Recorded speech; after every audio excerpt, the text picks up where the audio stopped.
ನಾನು ನಿಮ್ಮ ಸ್ನೇಹ. ಸೊ ವೆಲ್ಕಮ್ ಟು ಅರೆಂಡಾರಿಯಸ್ ಯೂಟ್ಯೂಬ್ ಚಾನಲ್. ಇವತ್ತಿನ ಕ್ಲಾಸು ರಿವಿಷನ್ ಕ್ಲಾಸ್ ಆಗಿರುತ್ತೆ. ರಿವಿಷನ್ ಇವತ್ತಿನ class I think last sign class. ಇವತ್ತಿನ ಕ್ಲಾಸ್ ಮಾಡೋದೇ ಏನಪ್ಪ ಅಂದ್ರೆ ಸೈನ್ಸ್ ಕ್ಲಾಸ್ ಲಾಸ್ಟ್ ಆಗಿರುತ್ತೆ. ಮತ್ತು ಮೇಡಮ್ ನೀವು ಕ್ಲಾಸ್ ಮಾಡಲ್ಲೇನ್ರಿ ಅಂತ ಅನ್ಬೇಡ್ರಿ, ಮಾಡ್ತೀನಪ್ಪ. ಸೊ ಇನ್ಮೇಲೆ ಮಂಡೇ ಇಂತ್ರ ಏನು ಮಾಡ್ತೀನಿ ಅಂತಂದ್ರೆ ಈ PSI ಪ್ರಿವಿಯಸ್ ಇಯರ್ ಕ್ವಶನ್ ಪೇಪರ್ಸನ್ನು ಏನು ಮಾಡ್ತೀನಿ ಸಾಲ್ವ್ ಮಾಡ್ತಾ ಬರ್ತೀನಿ ಅಂತ. ಓಕೆನಾ? ಹಾಗಿದ್ರೆ ಇವತ್ತಿನ ಕ್ಲಾಸ್ ನಾವು ಬರೀ ಪರ್ಟಿಕ್ಯುಲರ್ಲಿ ಏನು ಡಿಸ್ಕಷನ್ ಮಾಡೋಣ ಅಂತಂದ್ರೆ ಏನು ಸೈನ್ಸ್ ಕ್ವಶನ್ಸ್ನ ಡಿಸ್ಕಷನ್ ಮಾಡ್ತಾ ಬರೋಣ. ಕ್ವಿಕ್ ರಿವಿಷನ್ ಆಗಿ ಡಿಸ್ಕಷನ್ ಮಾಡ್ತಾ ಬರ್ತೀನಿ. ನೀವು ಕೂಡ ನಿಮ್ಗೆ ಗೊತ್ತಿರುವಂಥ ಆನ್ಸರನ್ನು ಕಮೆಂಟ್ ಮಾಡ್ತಾ ಹೋಗಿ. ಹಾಗಿದ್ರೆ ಸ್ಟಾರ್ಟ್ ಮಾಡ್ತಾ ಹೋಗೋಣ. ಓಕೆನಾ? ಸ್ಟಾರ್ಟ್ ಮಾಡೋಣ ಹಂಗಿದ್ರೆ. ಓಕೆ, ಫಸ್ಟ್ ಕ್ವಶನ್ ಏನಿದೆ ಡಿಸ್ಪ್ಲೇ ಆಗಿದೆ. ಏನಿದೆ? ಒಬ್ಬ ವ್ಯಕ್ತಿಯು ಲಿಫ್ಟ್ನಲ್ಲಿ ತೂಕದ ಯಂತ್ರದ ಮೇಲೆ ನಿಂತಿದ್ದಾನೆ. ಲಿಫ್ಟ್ನ ಕೇಬಲ್ ತುಂಡಾದಾಗ ತೂಕದ ಯಂತ್ರವು ತೋರಿಸುವ ರೀಡಿಂಗ್ ಏನಾಗಿರುತ್ತದೆ ಅಂತ. ಇಲ್ಲಿ ಸುದ್ದಿ ಬೆಳೆಸಿ ಕ್ವಶನ್ ಕೇಳೋಣ ಅಂತಾರಲ್ಲ, ಇದಕ್ಕ ನೋಡ್ರಿ ಏನಿಲ್ಲ. ಏನಾಗ್ತಿತ್ತಂತ, ಒಬ್ಬ ವ್ಯಕ್ತಿ ಲಿಫ್ಟ್ ಒಳಗೆ ಹೋಗಾರಂತ. ಲಿಫ್ಟ್ ಹೋದಾಗ ಏನಾಗ್ತೈತಿ, ಇದು ಕಟ್ ಆಗ್ಬಿಟ್ಟೈತಂತ. ಆ ಲಿಫ್ಟ್ ಕಟ್ಟಾದಾಗ ಏನಾಗ್ತೈತಿ, ಲಿಫ್ಟ್ ಕಟ್ಟಾದಾಗ ವ್ಯಕ್ತಿಯ ತೂಕ ಏನಾಗ್ತೈತಿ. ನಾವು ನಿಮ್ಗೆ ಇದ ಲಿಫ್ಟ್ ಕ್ವಶನ್ಸ್ ಅಥವಾ ಲಿಫ್ಟ್ ಕಾನ್ಸೆಪ್ಟ್ ಅಂದಾಗ ಸಿಕ್ಕಾಪಟ್ಟೆ ಕ್ವಶನ್ಸ್ ಅನ್ನೋದನ್ನ ಏನು ಮಾಡೀನಿ ಅಂದ್ರೆ ಡಿಸ್ಕಷನ್ ಮಾಡ್ತಾ ಹೋಗಿ. ಏನು ಮಾಡೀನಿ ಡಿಸ್ಕಷನ್ ಅಂತಂದ್ರೆ, ಒಂದು ಲಿಫ್ಟು ಮೇಲಕ್ಕೆ ಹೋದಂಗ ಈಗ ಲಿಫ್ಟ್ ಕೆಳಗಡೆ ಐತಿ ಫಾರ್ ಎಕ್ಸಾಂಪಲ್ ಅಂದ್ರೆ ಸೆಕೆಂಡ್ ಫ್ಲೋರ್ ಒಳಗೆ ಐತಿ. ಆ ಲಿಫ್ಟ್ ಸೆಕೆಂಡ್ ಫ್ಲೋರ್ ಇದ್ರೆ ಥರ್ಡ್ ಫ್ಲೋರಿಗೆ ಹೋಗ್ಬೇಕು. ಆ ಸೆಕೆಂಡ್ ಫ್ಲೋರ್ ಇರುವಂಥ ಲಿಫ್ಟು ಥರ್ಡ್ ಫ್ಲೋರಿಗೆ ಹೋಗೈತಂದ್ರೆ ಆ ಲಿಫ್ಟು ಕೆಳಗಿಂತ್ರ ಮೇಲಕ್ಕೆ ಹೊಂಟೈತಂತ ಅರ್ಥ. ಆ ಕೆಳಗಿಂತ್ರ ಮೇಲಕ್ಕೆ ಹೊಂಟೈತಂದ್ರೆ ಆ ವ್ಯಕ್ತಿಯ ತೂಕ ಏನಾಗ್ತೈತೆ ಅನ್ನೋದು ಕ್ವಶನ್ ಆಗಿತ್ತು. ಅವಾಗ ವ್ಯಕ್ತಿಯ ತೂಕ ಏನಾಗ್ತೈತಿ ಅಂದ್ರೆ ಹೆಚ್ಚಾಗುತ್ತಾ. ವ್ಯಕ್ತಿಯ ತೂಕ ಹೆಚ್ಚಿಗೆ ಆಗ್ತಾ ಹೋಗುತ್ತ. ಅದೇ ಇನ್ ಕೇಸ್ ಏನಪ್ಪ ಅಂತಂದ್ರ ಈಗ ಥರ್ಡ್ ಫ್ಲೋರಿಗೊಂತ ಲಿಫ್ಟ್ ಏನಾಗ್ತೈತಿ ಅಂದ್ರೆ ಫಸ್ಟ್ ಫ್ಲೋರಿಗೆ ಬರ್ತೈತಿ. ಇಟ್ ಮೀನ್ಸ್ ದ್ಯಾಟ್ ಮೇಲಿರುವಂತ ಲಿಫ್ಟ್ ಏನಾಗ್ತೈತಿ ಕೆಳಗಡೆ ಬರ್ತಾ ಹೋಗುತ್ತಾ. ಮೇಲ್ಗಡೆ ಇಡುವಂತ ಲಿಫ್ಟ್ ಕೆಳಗಡೆ ಬರ್ತಾ ಹೋಗುತ್ತಾ. ಅವಾಗ ವ್ಯಕ್ತಿಯ ತೂಕ ಏನಾಗ್ತೈತಿ ಅಂತಂದ್ರ ಏನಾಗುತ್ತಾ, ಡಿಕ್ರೀಸ್ ಆಗುತ್ತಾ. ಮೇಲ್ಗಡೆ ಹೋದ್ರೆ ಹೆಚ್ಚಾಗುತ್ತಾ, ಕೆಳಗಡೆ ಹೋದ್ರೆ ಏನಾಗುತ್ತ ಅಂದ್ರೆ ಕಮ್ಮಿ ಆಗುತ್ತಾ. ಹಂಗಾದ್ರ ಈಗ ಲಿಫ್ಟ್ ಕಟ್ ಆಗೈತಂತ ಅವ್ರ ಏನ್ ಕೇಳತ್ತಾರ, ಒಬ್ಬ ತೂಕದ ಯಂತ್ರದ ಮೇಲೆ ನಿಂತಾನಂತ. ಆ ಲಿಫ್ಟ್ ನ ಕೇಬಲ್ ಕಟ್ ಆದಾಗ ತಿಳ್ಕೊರಿ, ಕಾನ್ಸೆಪ್ಟ್ ಅನ್ನ ಅರ್ಥ ಮಾಡ್ಕೊರಿ. ಆ ಲಿಫ್ಟ್ ನ ಕೇಬಲ್ ಕಟ್ ಆದಾಗ ವ್ಯಕ್ತಿಯ ನಿಜವಾದ ತೂಕ ಏನಾಗುತ್ತ, ವ್ಯಕ್ತಿಯ ನಿಜವಾದ ತೂಕನ ಅಥವಾ ಫಸ್ಟ್ ಆ ವ್ಯಕ್ತಿಯ ತೂಕ ಎಷ್ಟಿತ್ತು ಫಾರ್ ಎಕ್ಸಾಂಪಲ್ ಅಂತಂದ್ರೆ, ಈಗ ಆ ವ್ಯಕ್ತಿ ಒಂದು 50 kg ಇದಾರೆ ಅಂತ ತಿಳ್ಕೊರಿ. ಅಂದ್ರೆ ಆ ವ್ಯಕ್ತಿಯ ತೂಕ ಸೇಮ್ ಇರುತ್ತಾ, ಬಿ ಶೂನ್ಯ ಆಗುತ್ತಾ, ಅಥವಾ ನಿಜವಾದ ತೂಕಕ್ಕಿಂತ ಏನಾದ್ರೂ ಜಾಸ್ತಿ ಆಗುತ್ತಾ, ಡಿ ಇನ್ಫಿನೈಟ್ ಆಗುತ್ತಾ, ಅಥವಾ ಅನಂತಕ್ಕಿಂತ ಏನಾಗುತ್ತೆ ಅಂದ್ರೆ ಜಾಸ್ತಿ ಆಗುತ್ತಾ ಅನ್ನೋದು ಕ್ವಶನ್. ಸಿಂಪಲ್ ಆಗಿ ಕಾನ್ಸೆಪ್ಟ್ ಅನ್ನ ಅರ್ಥ ಮಾಡ್ಕೋತಾ ಹೋಗ್ರಿ. ಏನಿಲ್ಲ, ಏನಪ್ಪಾ ಅಂತಂದ್ರ ಆ ಲಿಫ್ಟ್ನ ಕೇಬಲ್ ಇರುತ್ತಲ್ಲ, ಆ ಲಿಫ್ಟ್ನ ಕೇಬಲ್ ಕಟ್ ಆದಾಗ ಆ ವ್ಯಕ್ತಿ ಮತ್ತು ಆ ಕೇಬಲಿನ ತೂಕ ಏನಾಗ್ತಿತ್ತ, ತೂಕ ರಹಿತ ಸ್ಥಿತಿಯನ್ನ ಏನ್ ಮಾಡುತ್ತಲ್ಲಿ ಹೊಂದುತ್ತ. ಹೌದಾ? ಶೂನ್ಯ ರಹಿತ ಸ್ಥಿತಿವನ್ನ ಹೊಂದಿರುತ್ತ. ಅದಕ್ಕೋಸ್ಕರ ಇಲ್ಲಿ ಆನ್ಸರ್ ಏನಾಗುತ್ತಪ್ಪ ಅಂದ್ರೆ 0 ಆಗುತ್ತ. ಲಿಫ್ಟ್ ಕಟ್ ಆದಾಗ ಆ ಲಿಫ್ಟ್ ಒಳಗಿರುವಂತ ಅಥವಾ ಲಿಫ್ಟ್ ಯಂತ್ರದ ಮೇಲೆ ಇರುವಂತ ವ್ಯಕ್ತಿಯ ತೂಕ ಕೂಡ ಏನಾಗುತ್ತೆ ಅಂದ್ರೆ 0 ಆಗುತ್ತ. ಅಲ್ಲಿ ಶೂನ್ಯ ರಹಿತ ಅಂತ ಹೇಳಿ ಕರಿತೀವಿ ನಾವು, ಶೂನ್ಯ ರಹಿತ. ಇದು ಕೂಡ ಸಾಕಷ್ಟು ಎಕ್ಸಾಮ್ ಕ್ವಶನ್ ಆಗ್ತಾ ಬಂದೈತಿ. ಇದನ್ನ ನೆನ್ಪಿಟ್ಕೋರಿ, ಶೂನ್ಯ ರಹಿತ. ನಿಜವಾದ ತೂಕಕ್ಕಿಂತ ಯಾವಾಗ ಜಾಸ್ತಿ ಆಗ್ತಿತ್ತು, ಇನ್ ಕೇಸ್ ಆ ಲಿಫ್ಟ್ ಕೆಳಗಿಂತ ಮೇಲ್ಗಡೆ ಹೋದಾಗ ಏನಾಗ್ತಿತ್ತು, ತೂಕದೊಳಗೆ ವೇರಿಯೇಷನ್ ಆಗ್ತಿತ್ತು. ಅದ ಲಿಫ್ಟ್ ಮೇಲಿಂತ್ರ ಕೆಳಗಡೆ ಬಂದಾಗ ಏನಾಗ್ತಿತ್ತು, ತೂಕ ಕಡಿಮೆ ಆಗ್ತಿತ್ತು. ಆದ್ರೆ ಲಿಫ್ಟ್ ಯಂತ್ರದ ಮೇಲೆ ಕಟ್ಟಾದಾಗ ಏನಾಗ್ತಿತ್ತು ಅಂದ್ರೆ 0 ಆಗುತ್ತಾ. ಓಕೆನಾ? ಯಾರೆಲ್ಲ ಬಿ ಅಂತ ಹಾಕಿದ್ರಲ್ಲ ಎಲ್ರಿಗೂ ಕೂಡ ಕರೆಕ್ಟ್ ಆಗುತ್ತಾ. ಹಂಗಿದ್ರೆ ನೆಕ್ಸ್ಟ್ ಹೋಗೋಣ. ಇನ್ನೊಂದು ಕ್ವಶನ್ ಏನ್ ಕೇಳ್ತಾರ ಅಂದ್ರ, ಈ ಹೈಡ್ರಾಲಿಕ್ ಲಿಫ್ಟ್. ಈ ಲಿಫ್ಟ್ ಹೈಡ್ರಾಲಿಕ್ ಲಿಫ್ಟ್ ಯಾವುದ ಒಂದು ಲಾದ ಮೇಲೆ ವರ್ಕ್ ಮಾಡ್ತೈತಿ ಅಂತ ಕೇಳ್ತಾರ. ಅದು ಯಾವ ಲಾ ಆಗಿರುತ್ತಪ್ಪ ಅಂತಂದ್ರ ಯಾವ್ದ್ರಿ ಹೇಳಿನಲ್ಲ, ಈ ಪಾಸ್ಕಲ್ ಲಾ ಅಂತ ಬರುತ್ತ. ಯಾವ ಲಾ? ಈ ಪಾಸ್ಕಲ್ ನಿಯಮದ ಪ್ರಕಾರ ಏನಾಗ್ತೈತಿ ಅಂದ್ರ ಹೈಡ್ರಾಲಿಕ್ ಲಿಫ್ಟ್ ಏನಾಗುತ್ತ ವರ್ಕ್ ಮಾಡ್ತಾ ಬರುತ್ತಾ. ನಾನು ನಿಮಗೆ ಅದನ್ನ ಕೂಡ ಹೇಳಿ. ಪಾಸ್ಕಲ್ ಲಾ ಅಂದ್ರೆ ಏನಪ್ಪಾ ಅಂತಂದ್ರೆ, ಯಾವುದೇ ಒಂದು ಘನ ತಗೋರಿ, ದ್ರವ ತಗೋರಿ, ಅದ್ರೊಳಗೆ ಹರಿಯುವಂತ ದ್ರವ್ಯದ ಆ ಒಂದ್ ಕಡೆ ಇದ್ದಂತ ಸ್ಥಿತಿ ಈಕ್ವಲಿ ಡಿಸ್ಟ್ರಿಬ್ಯೂಷನ್ ಆಗುತ್ತಾ. ಏನಾಗುತ್ತಾ, ಎಲ್ಲಾ ಕಡೆನೂ ಏನಾಗ್ತೈತಿ ಅಂದ್ರೆ ಈಕ್ವಲಿ ಡಿಸ್ಟ್ರಿಬ್ಯೂಟ್ ಆಗುತ್ತಾ. ಅದಕ್ಕೆ ನಾವ್ ಏನಂತ ಕರಿತೀವಿ, ಪಾಸ್ಕಲ್ ಲಾ ಅಂತ ಕರಿತೀವಿ. ಕ್ಲಿಯರ್ ಆಯ್ತಾ? ಹಂಗಿದ್ರೆ ನೆಕ್ಸ್ಟ್ 2ನೇ ಕ್ವಶನ್ ನೋಡೋಣ. ಪರಮಾಣು ರಿಯಾಕ್ಟರ್ಗಳಲ್ಲಿ ಕ್ಯಾಡ್ಮಿಯಂ ಅಥವಾ ಬೋರಾನ್ ಕಡ್ಡಿಗಳನ್ನ ನಿಯಂತ್ರಣ ಕಡ್ಡಿಗಳಾಗಿ ಏಕೆ ಬಳಸ್ತಾರ?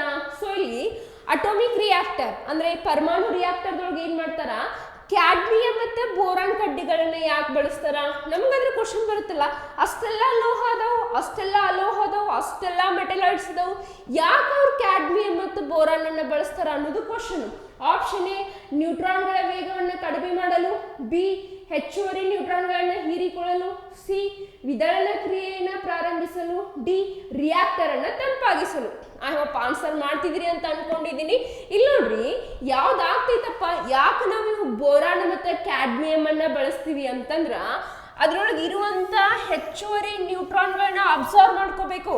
ಅದ ಬಿಟ್ಟು ನೀವು ಬೇರೆ ಯಾವುದೇ ಮೆಟಲ್ ನಾನ್ ಮೆಟಲ್ನ ಬಳಸಿದ್ರೆ ಏನ್ ಮಾಡ್ತಾವಂದ್ರ ಅದ್ರೊಳಗಿರುವಂಥ ಎನರ್ಜಿಯನ್ನು ಏನು ಮಾಡೋದಿಲ್ಲ, ಅಬ್ಸಾರ್ವ್ ಮಾಡ್ಕೊಳ್ಳೋದಿಲ್ಲ. ಅದಕ್ಕೋಸ್ಕರ ಕ್ಯಾಡ್ಮಿಯಮ್ ಮತ್ತು ಬೋರಾನನ್ನು ಬಳಸ್ತಾರ. ಅವು ಎರಡನ್ನು ಬಳಸಿದಾಗ ಅದ್ರೊಳಗಿರುವಂಥ ಹೆಚ್ಚುವರಿ ನ್ಯೂಟ್ರಾನ್ಗಳನ್ನ ಏನು ಮಾಡ್ತಾವು, ಅಬ್ಸಾರ್ವ್ ಮಾಡ್ಕೋತಾವು, ಅಂದರೆ ಹೀರ್ಕೋತಾವು ಅಂತ ಅರ್ಥ.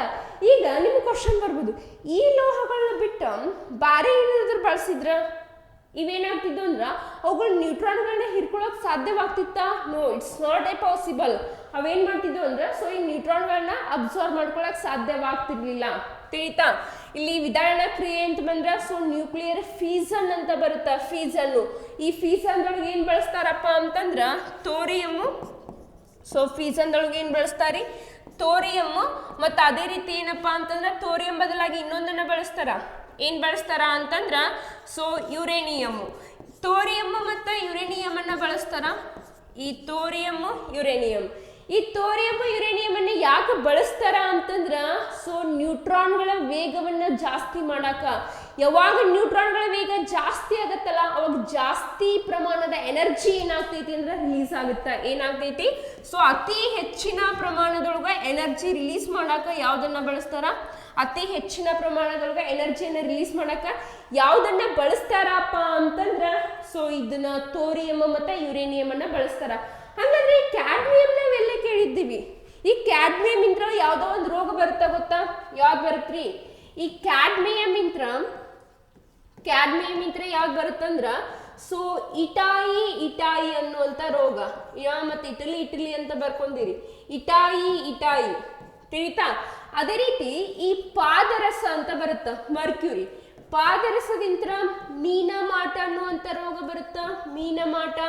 ಅದೇ ರೀತಿ ಸೊ ನೆಕ್ಸ್ಟ್ ಯಾವ್ದಪ್ಪ ಅಂದ್ರ ಸೊ ಈ ಸೀಸ, ಲೆಡ್ ಅಂತ ಬರುತ್ತ. ಸೀಸ ಅಥವಾ ಲೆಡ್ ಇಂತ್ರ ಯಾವ್ದು ಬರುತ್ತಂದ್ರ ಪ್ಲಂಬಿಸಮ್ ಅನ್ನುವಂಥ ರೋಗ ಬರುತ್ತ. ಯಾವ್ದು ಬರುತ್ತ್ರಿ? ಪ್ಲಂಬಿಸಮ್. ಅದೇ ರೀತಿ ಸೊ ನೆಕ್ಸ್ಟ್ ನೀವು ಅನ್ಬೋದು ಸೊ ಯಾವ್ದಪ್ಪ ಅಂತಂದ್ರ ತಾಮ್ರ ಅಂತ ಬರುತ್ತ. ಈ ತಾಮ್ರದಿಂತ್ರ ಏನಾಗ್ತೈತಿ ಅಂದ್ರ ನರ ದೌರ್ಬಲ್ಯ ಆಗುತ್ತ. ಏನಾಗತ್ರಿ? ಸೊ ಈ ನರಗಳು ಏನಾಗ್ತಾವ ಅಂದ್ರ ದೌರ್ಬಲ್ಯ ಆಗ್ತಾ ಹೋಗ್ತಾವು. ತಿಳಿತಾ? ನೆಕ್ಸ್ಟ್ ಯಾವ್ದಂದ್ರ ಸೊ ಇದು ನೈಟ್ರಸ್ ಅಂತ ಬರುತ್ತೆ ಗೊತ್ತಾ, ನೈಟ್ರಿಕ್. ಸೊ ಅಲ್ಲಿ ಏನಾಗಿರ್ತಾವ ಅಂತಂದ್ರ ಸೊ ಬ್ಲೂ ಬೇಬಿ ಸಿಂಡ್ರೋಮ್ ಅಂತ ಬರುತ್ತಾ. ಯಾವ್ದಪ್ಪ ಅಂದ್ರ ಸೊ ಈ ನೈಟ್ರಸ್ ಇರುತ್ತೆ ಅದ್ರೊಳಗ. ಆ ನೈಟ್ರಸ್ ಇಂತ್ರ ಯಾವ್ದು ಬರುತ್ತಂದ್ರ ಬ್ಲೂ ಬೇಬಿ ಸಿಂಡ್ರೋಮ್.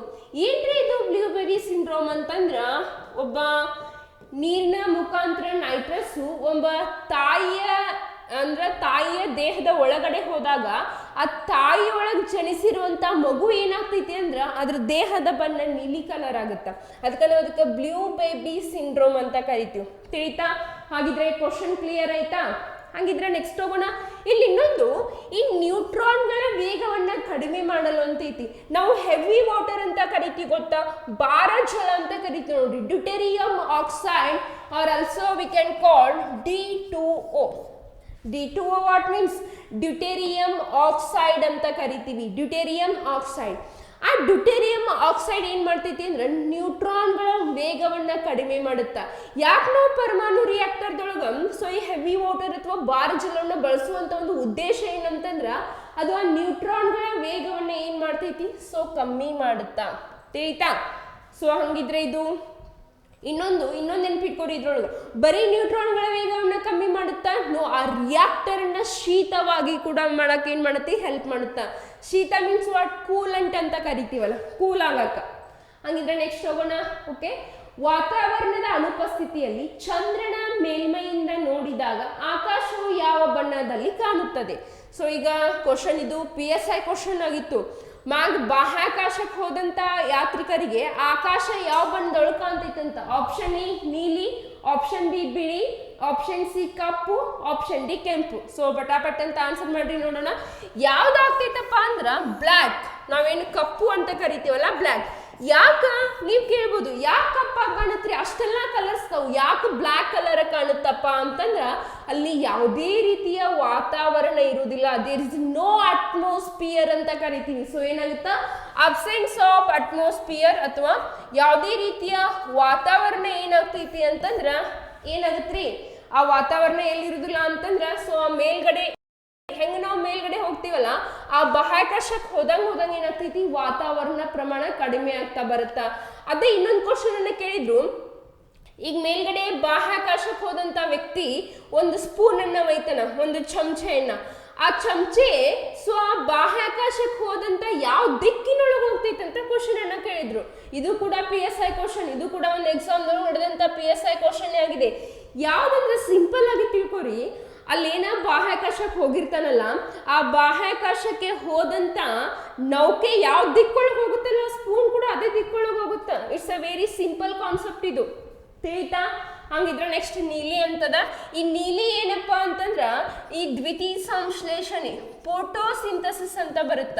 ಈ ದ್ವಿತೀಯ ಸಂಶ್ಲೇಷಣೆ ಅತಿ ಹೆಚ್ಚು ಯಾವ ಬಣ್ಣದೊಳಗ ಅಂದ್ರೆ ಯಾವ ಬಣ್ಣದೊಳಗೆ ಜಾಸ್ತಿ ಐತಂತ ಕೇಳ್ತಾರ. ಯಾವ ಬಣ್ಣದೊಳಗಪ್ಪ ಅಂತಂದ್ರ ಸೊ ಅದು ನೀಲಿ ಅಂತ ಬರುತ್ತ. ಒಂದು ನೀಲಿ, ಇನ್ನೊಂದು ಯಾವ್ದಂದ್ರೆ ಕೆಂಪು. ನೀವು ಕೇಳ್ಬೋದು ಅಲ್ರಿ ಮತ್ತೆ ನೀಲಿ ಮತ್ತೆ ಕೆಂಪು ಒಳಗೆ ಜಾಸ್ತಿ ಐತಂತೀರಿ, ಮತ್ತೆ ಅತಿ ಕಡಿಮೆ ಎಲ್ಲಿರ್ಬೋದು ಅಂತ ಕೇಳ್ಬೋದು. ಹೌದಾ, ಅತಿ ಕಡಿಮೆ ಯಾವ್ದ್ರೊಳಗೆ ಇರ್ತೈತಿ ಅಂದ್ರ ಹಸಿರು ಬಣ್ಣ. ಅಲ್ಲ, ಎಲ್ಲಾ ಸಸ್ಯಗಳು ಹಸಿರಾಗದವ್. ಯಾಕ ಫೋಟೋಸಿಂಥಸಿಸ್ ರೇಟ್ ಯಾಕೆ ಹಸಿರದೊಳಗೆ ಕಮ್ಮಿ ಐತಂದ್ರ ಅಲ್ರಿ ಪ್ಲಾಂಟ್ಸ್ ಇರೋದೇ ಹಸಿರದವ್ ತಾನೆ, ಹಂಗಾಗಿ ಅವು ಹಸಿರು ಬಣ್ಣವನ್ನ ಕಡಿಮೆ ಅಬ್ಸಾರ್ಪ್ಷನ್ ಮಾಡ್ಕೊಂತಾವು. ಅದಕ್ಕೋಸ್ಕರ ಏನಾಗಿರ್ತೈತಿ, ಈ ಫೋಟೋಸಿಂಥಸಿಸ್ ರೇಟ್ ಅಥವಾ ದ್ವಿತೀಯ ಸಂಶ್ಲೇಷಣೆ ರೇಟ್ ಎದ್ರೊಳಗೆ ಕಮ್ಮಿ ಇರುತ್ತಂತಂದ್ರ ಈ ಹಸಿರು ಬಣ್ಣದೊಳಗೆ ಏನಾಗಿರುತ್ತ, ಕಮ್ಮಿ ಆಗಿರುತ್ತ. ಕ್ಲಿಯರಾ? ಹಾಗಿದ್ರೆ ನೆಕ್ಸ್ಟ್ ಹೋಗೋಣ. ಓಕೆ, ಸಲ್ಫ್ಯೂರಿಕ್ ಆಮ್ಲದ ಒಂದು ಅಣುವಿನಲ್ಲಿ ಎಷ್ಟು ಸಹವೆಲೆನ್ಸಿ ಬಂಧಗಳಿವೆ? ಇದು ಕೂಡ PC ಕ್ವಶನ್ ಆಗಿತ್ತು.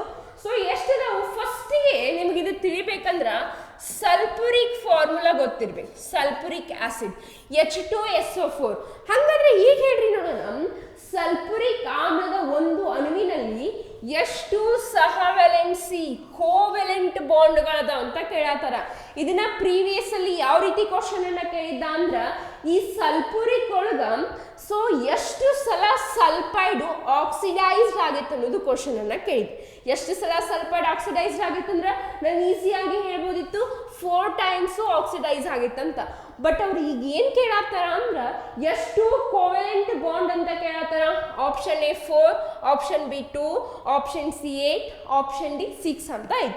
ಸೊ ಈಗ ಆನ್ಸರ್ ಮಾಡ್ರಿ ನೋಡೋಣ ಯಾವ್ದಾಗ್ತೈತಿ ಅಂದ್ರ option D will be the correct answer. So total ಆ ಒಂದು ಸಲ್ಫ್ಯೂರಿಕ್ ಆಸಿಡ್ ಅಥವಾ H2SO4 ಅಲ್ಲಿ ಎಷ್ಟು ಅದಾವಪ್ಪ ಅಂತಂದ್ರ 6 ಮಾಲಿಕ್ಯೂಲ್ಸ್ ಅಥವಾ 6 ಕೋವೆಲೆಂಟ್ ಬಾಂಡ್ಸ್ಗಳು ಏನಾಗ್ತಾವ ಅಂದ್ರೆ ಕಂಡು ಬರ್ತಾವ. ಇಲ್ಲಿ ನೋಡ್ರಿ H ದೊಳಗೆ ಎಷ್ಟು ಅದಾವು? 2 ಅದಾವ ಪ್ಲಸ್ ಸೊ OO ದೊಳಗೆ ಎಷ್ಟು ಅದಾವು? 4. So that is equal to 6.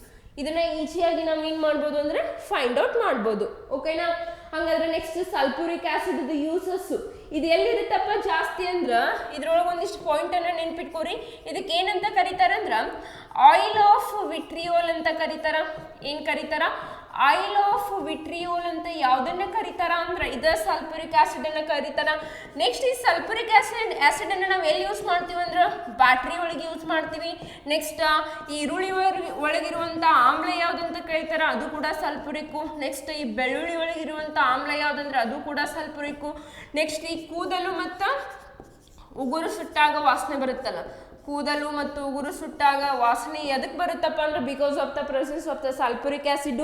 Next hair dye, ಈಗ ನೀವೇನು ಹೇರನ್ನು ವಾಶ್ ಮಾಡಿಂದ ನೆಕ್ಸ್ಟ್ ಅವುಗಳನ್ನ ಆರಿಸ್ತೀರಲ್ಲ ಆ ಡೈ ಒಳಗೆ ಏನಿರ್ತೈತೆ ಅಂತ ಕೇಳ್ತಾರ. ಸೊ ಆ ಹೇರ್ ಡೈ ಒಳಗೆ ಕೂಡ ಯಾವ್ದನ್ನ ಬಳಸ್ತಾರ ಅಂತಂದ್ರ ಇದೇ ಸಲ್ಫರನ್ನು ಬಳಸ್ತಾರ. ನೆಕ್ಸ್ಟ್ ಈ ಗ್ಯಾಲ್ವನೀಕರಣ ಅಥವಾ ಗ್ಯಾಲ್ವನೈಸೇಷನ್ ಕೂಡ ಏನು ಮಾಡ್ತಾರ? ಸಲ್ಫರನ್ನು ಬಳಸ್ತಾರ. ಯಾಕೆ ಬಳಸ್ತಾರ ಅಂತಂದ್ರ ಅಲ್ಲಿ ರಬ್ಬರನ್ನ ಗಟ್ಟಿಗೊಳಿಸಾಕ. ನೆಕ್ಸ್ಟ್ ಇದು ಕೂಡ ಕ್ವಶನ್ ಆಗೈತಿ. ಈ ಗ್ಯಾಲ್ವನೀಕರಣ ಪ್ರೊಸೆಸ್ ಅನ್ನ ಕಂಡು ಹಿಡಿದವ್ರು ಯಾರಪ್ಪ ಅಂದ್ರೆ ಗುಡ್ ಇಯರ್ ಅಂತ ಬರ್ತಾರ. ಯಾ ಇಯರು? ಸೊ ಈ ಗುಡ್ ಇಯರ್ ಏನ್ ಮಾಡ್ತಾರ ಅಂತಂದ್ರ, ಸೊ ಅವ್ರು ಏನ್ ಮಾಡ್ತಾರ, ಈ ಗ್ಯಾಲ್ವನೈಜೇಷನ್ ಪ್ರೊಸೆಸ್ ಅನ್ನ ಕಂಡು ಹಿಡಿತಾರ. ಕ್ಲಿಯರ್ ಆಯ್ತಾ ಸಲ್ಫ್ಯೂರಿಕ್ ಆಸಿಡ್ ಬಗ್ಗೆ? ಹಂಗಿದ್ರೆ ನೆಕ್ಸ್ಟ್ ಇದನ್ನ ಕಿಂಗ್ ಆಫ್ ಆಸಿಡ್ ಅಂತ ಕೂಡ ಕರೀತಾರ. ಕಿಂಗ್, ಆಮ್ಲಗಳ ರಾಜ ಅಂತೇಳಿ ಯಾವ್ದನ್ನ ಕರೀತಾರ ಅಂದ್ರೆ ಇದನ್ನೇ ಕರೀತಾರ. ಇದೊಂದು ಪಾಯಿಂಟ್ ಅನ್ನ ನೋಟ್ ಮಾಡ್ಕೊರಿ, ಕಿಂಗ್ ಆಫ್ ಆಸಿಡ್. ಸೊ ಇದ್ರ ಮೇಲೆ ಒಂದು ಎಕ್ಸಾಮ್, ಯಾವ ಎಕ್ಸಾಮ್ ಪ್ರಿಪೇರ್ ಆಗ್ರಿ, ಸೊ ಈ ಆಸಿಡ್ ಮೇಲೆ ಒಂದು ಕ್ವಶನ್ ಫಿಕ್ಸ್ ಕೇಳ್ತಾನ. ಓಕೆ, ಹಂಗಿದ್ರೆ ನೆಕ್ಸ್ಟ್ ಹೋಗೋಣ. ಓಕೆ, ಪರಿಸರ ವ್ಯವಸ್ಥೆಯಲ್ಲಿ DDT ಅಂತಹ, DDT ಅಂದ್ರೇನು? ಡೈಕ್ಲೋರೋ ಡೈಪಿನೈಲ್ ಟ್ರೈಕ್ಲೋರೋ ಈಥೇನ್ ಅಂತ ಅರ್ಥ. ಫುಲ್ ಫಾರ್ಮ್ ಕೂಡ ಕೇಳ್ಯಾರ. ಪರಿಸರ ವ್ಯವಸ್ಥೆಯಲ್ಲಿ DDT ಅಂತಹ ಜೈವಿಕವಾಗಿ ವಿಘಟಿಸಲಾಗದ ಕೀಟನಾಶಕಗಳು ಆಹಾರ ಸರಪಳಿಯ ಮೇಲಿನ ಹಂತಗಳಲ್ಲಿ ಹೆಚ್ಚು ಸಾಂದ್ರಗೊಳ್ಳುವ ಪ್ರಕ್ರಿಯೆಗೆ ಏನಂತ ಕರೀತಾರ? Question simple. ಅಲ್ಲಿ ಏನಾಗ್ತೈತಿ ಅಂದ್ರ, ಸೊ ನಾವು ಪಿರಾಮಿಡ್ ಅಂತ ಕರಿತೀವಲ್ಲ ಪರಿಸರ ವ್ಯವಸ್ಥೆ, ಆ ಪರಿಸರ ವ್ಯವಸ್ಥೆಯೊಳಗೆ ಏನಾಗ್ತೈತಿ, DDT ಏನಾಗ್ತೈತಿ ಅಂತಂದ್ರ ಸೊ ಶೇಖರಣೆಗೊಳ್ತಾ ಹೋಗುತ್ತಾ. ಆ ಶೇಖರಣೆ ಅಥವಾ ಸ್ಟೋರ್ ಆಗುವಂತ DDT ಅನ್ನ ನಾವು ಏನಂತ ಕರಿತೀವಿ ಅನ್ನೋದು question. Option A eutrophication, option B biomagnification, option C bio accumulation, option D depletion. So ಪಟಾಪಟ್ ಅಂತ ಆನ್ಸರ್ ಮಾಡ್ರಿ, ಏನಂತ ಕರೀತಾರಂತ ನೋಡೋಣ. ಏನಂತ ಕರೀತಾರಪ್ಪ ಅಂತಂದ್ರ ಬಯೋಮ್ಯಾಗ್ನಿಫಿಕೇಶನ್ ಅಥವಾ ಜೈವಿಕ ಸಂವರ್ಧನೆ. ಈಗ ಈ ಪಿರಾಮಿಡ್ ಅಥವಾ ಪರಿಸರ ವ್ಯವಸ್ಥೆಯೊಳಗೆ ಏನಾಗ್ತೈತಿ, ಸೊ ಪಿರಾಮಿಡ್ ನೋಡಿಲ್ಲ ಅಂದ್ರೆ ಹೆಂಗಿರುತ್ತಪ್ಪ ಅಂದ್ರೆ ಈ ರೀತಿ ಇರುತ್ತ, ಈ ರೀತಿ ಪಿರಾಮಿಡ್ ಇರುತ್ತ. ಸೊ ಇಲ್ಲಿ ಯಾವ್ದಪ್ಪ ಅಂದ್ರ ಉತ್ಪಾದಕರು ಇರ್ತಾರ, ಈ ಪ್ರೈಮರಿ ಕನ್ಸ್ಯೂಮರ್, ಸೆಕೆಂಡರಿ ಕನ್ಸ್ಯೂಮರ್, ಹಿಂಗ ಪಿರಾಮಿಡ್ ಏನಾಗ್ತೈತಿ ಅಂದ್ರೆ ಕಂಟಿನ್ಯೂ ಆಗ್ತಾ ಹೋಗುತ್ತಾ. ಇಲ್ಲಿ ಏನಾಗುತ್ತಂದ್ರ ಇಲ್ಲಿ ಯಾರು ಇರ್ತಾರ, ಸೊ ಉತ್ಪಾದಕರು ಅಂತ ಹೇಳಿ, ಸೊ ಪ್ರೊಡ್ಯೂಸರ್ ಇರ್ತಾರ ಉತ್ಪಾದಕರು. ಇಲ್ಲಿ ಪ್ರೈಮರಿ ಕನ್ಸ್ಯೂಮರ್, ಸೆಕೆಂಡರಿ ಕನ್ಸ್ಯೂಮರ್ ಇರ್ತಾರ. ಈ ಉತ್ಪಾದಕರನ್ನ ತಿಂದು ಯಾರು ಬದುಕ್ತಾರ ಅಂತಂದ್ರ ಈ ಪ್ರೈಮರಿ ಕನ್ಸ್ಯೂಮರ್ಗಳು ಬದುಕ್ತಾರ. ಈ ಪ್ರೈಮರಿ ಕನ್ಸ್ಯೂಮರ್ಗಳು ತಿಂದು ಯಾವ ಬದುಕ್ತಾರ ಅಂದ್ರೆ ಈ ಸೆಕೆಂಡರಿ ಕನ್ಸ್ಯೂಮರ್ಸ್ಗಳು ಬದುಕ್ತಾರ. ಹಂಗಾದ್ರ ಒಂದು ಜೀವಿಯನ್ನ ತಿಂದು ಇನ್ನೊಂದು ಜೀವಿ ಏನಾಗುತ್ತಾ ಬದುಕ್ತಾ ಹೋಗುತ್ತಲ್ಲ, ಅವಾಗ ಏನಾಗ್ತೈತಿ ಆ ಜೈವಿಕ ಸಂವರ್ಧನೆ ಜಾಸ್ತಿ ಆಗ್ತಾ ಹೋಗುತ್ತಾ. ಒಂದು ಪಿರಮಿಡ್ ಇಂತ್ರ ಇನ್ನೊಂದು ಇದಕ್ಕೆ ಹೋಗ್ತಾ ಹೋಗ್ತಾ ಮೇಲಕ್ಕೆ ಹೋದಂಗೆ ಏನಾಗುತ್ತೆ ಆ ಜೈವಿಕ ಸಂವರ್ಧನೆ ಅಥವಾ ಬಯೋಮ್ಯಾಗ್ನಿಫಿಕೇಶನ್ ಅನ್ನೋದು ಏನಾಗ್ತೈತಿ ಅಂದ್ರೆ ಜಾಸ್ತಿ ಆಗ್ತಾ ಹೋಗುತ್ತಾ. ಕ್ಲಿಯರ್? ಸೊ ಈ DDT full form also important, ಸಾಕಷ್ಟು ಎಕ್ಸಾಮ್ಗೆ ಕೇಳೋಣ. ಏನಪ್ಪಾ ಅಂತಂದ್ರ so dichloro diphenyl trichloro ethane ಅಂತ ಕರಿತೀವಿ. So diphenyl dichloro diphenyl trichloro ethane ಅಂತ ಏನ್ ಮಾಡ್ತೀವಿ ಕರಿತಾ ಹೋಗ್ತೇವೆ. ಓಕೆನಾ? ಸೊ ಹಂಗಿದ್ರ ಯುಟ್ರೋಫಿಕೇಶನ್ ಅಂದ್ರೆ ಏನು? ಯುಟ್ರೋಫಿಕೇಶನ್ ಅಂದ್ರ ಸೊ ಇಲ್ಲಿ ಏನಾಗ್ತೈತಿ ಅಂದ್ರ ಈ ನೀರಿನ ಅಣುಗಳು ನೈಟ್ರೋಜನ್ ಇರುತ್ತಲ್ಲ, ಆ ನೈಟ್ರೋಜನ್ನ ಪ್ರಮಾಣ ಜಾಸ್ತಿ ಆದಾಗ ಅವು ನದಿಗಳಿಗೆ ಹರಿತಾವಲ್ಲ, ಆ ನದಿಯೊಳಗಿರುವಂತ ಜೀವಿಗಳಿಗೆ ಏನಾಗ್ತೈತಿ ತೊಂದರೆ ಉಂಟಾಗುತ್ತೆ. ಅದಕ್ಕೆ ನಾವು ಏನಂತ ಕರಿತೀವಿ ಅಂತಂದ್ರೆ ಯೂಟ್ರೋಫಿಕೇಶನ್ ಅಂತ ಕರಿತೀವಿ. ಡಿಪ್ಲೇಷನ್ ಅಂತೂ ನಿಮ್ಗೆ ಗೊತ್ತೈತಿ, ಓಜೋನ್ ಡಿಪ್ಲೇಷನ್ ಅಂತೀವಿ ಗೊತ್ತಾ? ಅಂದ್ರೆ ಓಜೋನಿನ ಸವಕಳಿ, ಆ ಓಜೋನ್ ಲೇಯರ್ ಏನಾಗೋದು ಹಾಳಾಗೋದಕ್ಕೆ ನಾವೇನಂತ ಕರಿತೀವಿ ಸವಕಳಿ. ಯಾಕೆ ಓಜೋನ್ ಹಾಳಾಗುತ್ತಾ? ಬಿಕಾಸ್ ಆಫ್ ಜಾಸ್ತಿ ಈಗಿನ ಫ್ರಿಜ್ ಅಂಕರು ಹೆಂಗಿರ್ತಾವಪ್ಪ ಅಂತಂದ್ರ ಮೊದಲು ನಾವಿದ್ದಾಗ ಸಿಂಗಲ್ ಫ್ರಿಜ್, ಈಗ ರಾಜಾ ರಾಣಿ ಫ್ರಿಜ್ ಅಂತ ಡಬಲ್ ಡೋರಿನ ಫ್ರಿಜ್. ಸೊ ಹಂಗಾಗಿ ಏನಾಗತ್ತೈತಿ ಅದ್ರೊಳಗಿರುವಂತ CFC ಮೀನ್ಸ್ ವಾಟ್? ಕ್ಲೋರೋಫ್ಲೋರೋಕಾರ್ಬನ್ನು, ಹೈಡ್ರೋಫ್ಲೋರೋಕಾರ್ಬನ್ನು, ಪ್ರಿಯಾನ್ಸು, ಅವುಗಳಿಂದ ಏನಾಗತೈತಿ ಅಂದ್ರೆ ಸೊ ಸವಕಳಿ ಏನಾಗತೈತಿ, ಆ ಓಜೋನ್ ಡಿಪ್ಲೇಷನ್ ಏನಾಗತೈತಿ ಜಾಸ್ತಿ ಆಗತೈತಿ. ತಿಳಿತಾ? ಅವುಗಳ ಓಜೋನ್ ಡಿಪ್ಲೇಷನ್ ಆಗ್ಬಾರ್ದು ಅಂದ್ರೆ ನಾವೇನ್ ಮಾಡಬೇಕು, ಅವುಗಳನ್ನ ಬಳಸೋದನ್ನ ಕಡಿಮೆ ಮಾಡಬೇಕು. ಓಕೆ, ಹಂಗಿದ್ರೆ ನೆಕ್ಸ್ಟ್ ಹೋಗೋಣ. ಕ್ರೋಮೋಸೋಮ್ ಸಂಖ್ಯೆಯಲ್ಲಿನ ಬದಲಾವಣೆಯಿಂದ ಉಂಟಾಗುವಂತ ಡೌನ್ ಸಿಂಡ್ರೋಮ್ ಯಾವ ರೀತಿ ಆನುವಂಶಿಕ ಅಸ್ವಸ್ಥತೆಗೆ ಉದಾಹರಣೆಯಾಗಿದೆ? ಕ್ರೋಮೋಸೋಮ್ ಫಸ್ಟಿಗೆ down syndrome, Turner syndrome, Klinefelter syndrome ಅಂತ ಗೊತ್ತಿದೆನಾ? ಅದಕ್ಕೆ ಏನಂತ ಹೇಳ್ತಾರ ಅಂದ್ರೆ ಅವರು ಕ್ರೋಮೋಸೋಮ್ ಸಂಖ್ಯೆಯಲ್ಲಿನ ಬದಲಾವಣೆಯಿಂದ ಉಂಟಾಗುವಂತ ಡೌನ್ ಸಿಂಡ್ರೋಮು ಯಾವ ರೀತಿಯ ಆನುವಂಶಿಕ ಅಸ್ವಸ್ಥತೆಗೆ ಇದು ಉದಾಹರಣೆಯಾಗಿದೆ?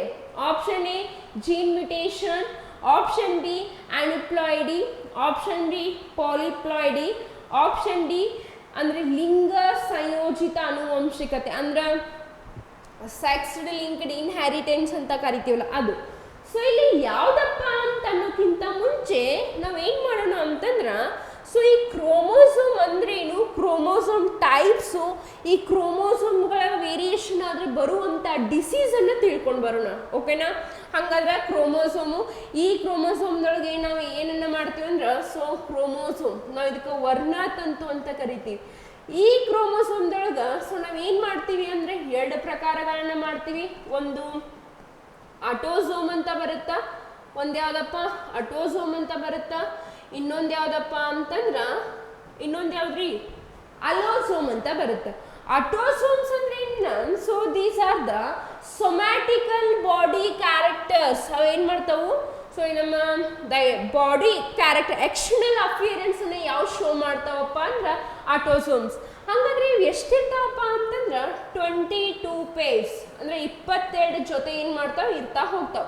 ಅದೇ ರೀತಿ ಅಲೋಸೋಮ್ಸ್ ಅಂತ ಬರುತ್ತಾ, allosomes are sex chromosomes. Allosomes are sex chromosome ಅಂತ ಕರಿತೀವಿ. ಸೆಕ್ಸ್ ಕ್ರೋಮೋಸೋಮ್ ಇವುಗಳಿಗೆ ನಾವೇನಂತ ಕರಿತೀವಿ? ಅಲೋಸೋಮ್ಸ್ ಅನ್ನ ಸೆಕ್ಸ್ ಕ್ರೋಮೋಸೋಮ್ಸ್ ಅಂತ ಏನ್ ಮಾಡ್ತೀವಿ ಕರಿತಾ ಬರ್ತೀವಿ.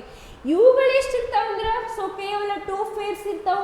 ಇವುಗಳು ಸೊ ರೀಸೆಂಟ್ ಆಗಿ ಅಂದ್ರೆ 1 year back CR exam DR ಐತಲ್ಲ, ಅಲ್ಲಿ ಕ್ವಶನ್ ಅನ್ನ ಕೇಳಿದ್ರು, ಎಷ್ಟನೇ ಕ್ರೋಮೋಸೋಮು ಮಾನವನ ಈ ಲಿಂಗ ನಿರ್ಧಾರಣೆಯನ್ನ ನಿರ್ಧಾರ ಮಾಡುತ್ತಪ್ಪ ಅಂದ್ರ ಇದೆ ಈ ಲಾಸ್ಟ್ ಪೇರ್ ಏನಿದೆ ಇಲ್ಲ 24th, ಅದೇನ್ ಮಾಡ್ತೈತಪ್ಪ ಅಂತಂದ್ರ ಸೊ ಲಿಂಗ ನಿರ್ಧಾರಣೆಯನ್ನ ಮಾಡುತ್ತಾ. ತಿಳಿತಾ?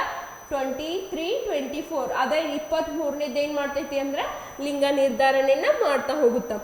ಇವುಗಳ ವೇರಿಯೇಷನ್ ಆದ್ರೆ ಒಂದಿಷ್ಟು ರೋಗಗಳು ಬರ್ತಾವು.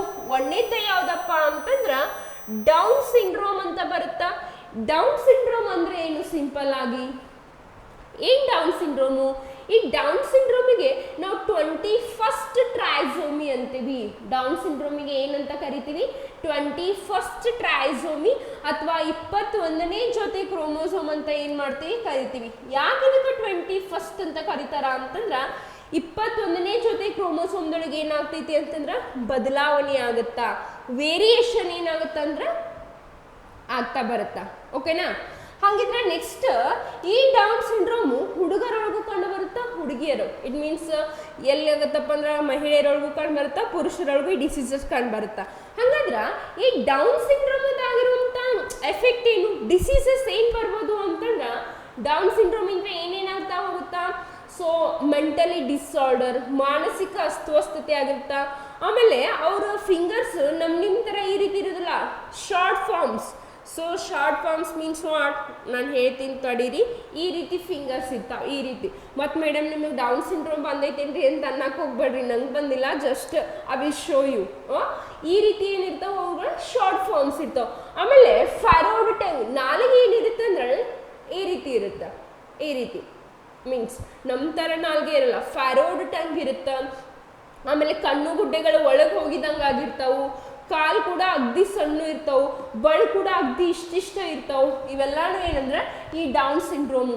ಇಲ್ಲಾಂದ್ರೆ ಕ್ರೋಮೋಸೋಮ್ಗಳು ಹೆಂಗಿರ್ತಾವ ಅಂದ್ರ 47XXY ಇರ್ತಾವ. ಏನಿರ್ತಾವ್ರಿ? 47XXY ಅಂತ ಕರಿತೀವಿ. ಅದೇ ರೀತಿ ಡೌನ್ ಸಿಂಡ್ರೋಮ್ ಆಗಿಂದ ಇನ್ನೊಂದು ಯಾವ್ದಪ್ಪ ಅಂತಂದ್ರ ಕ್ಲೈನಿಫಿಲ್ಟರ್ ಸಿಂಡ್ರೋಮ್.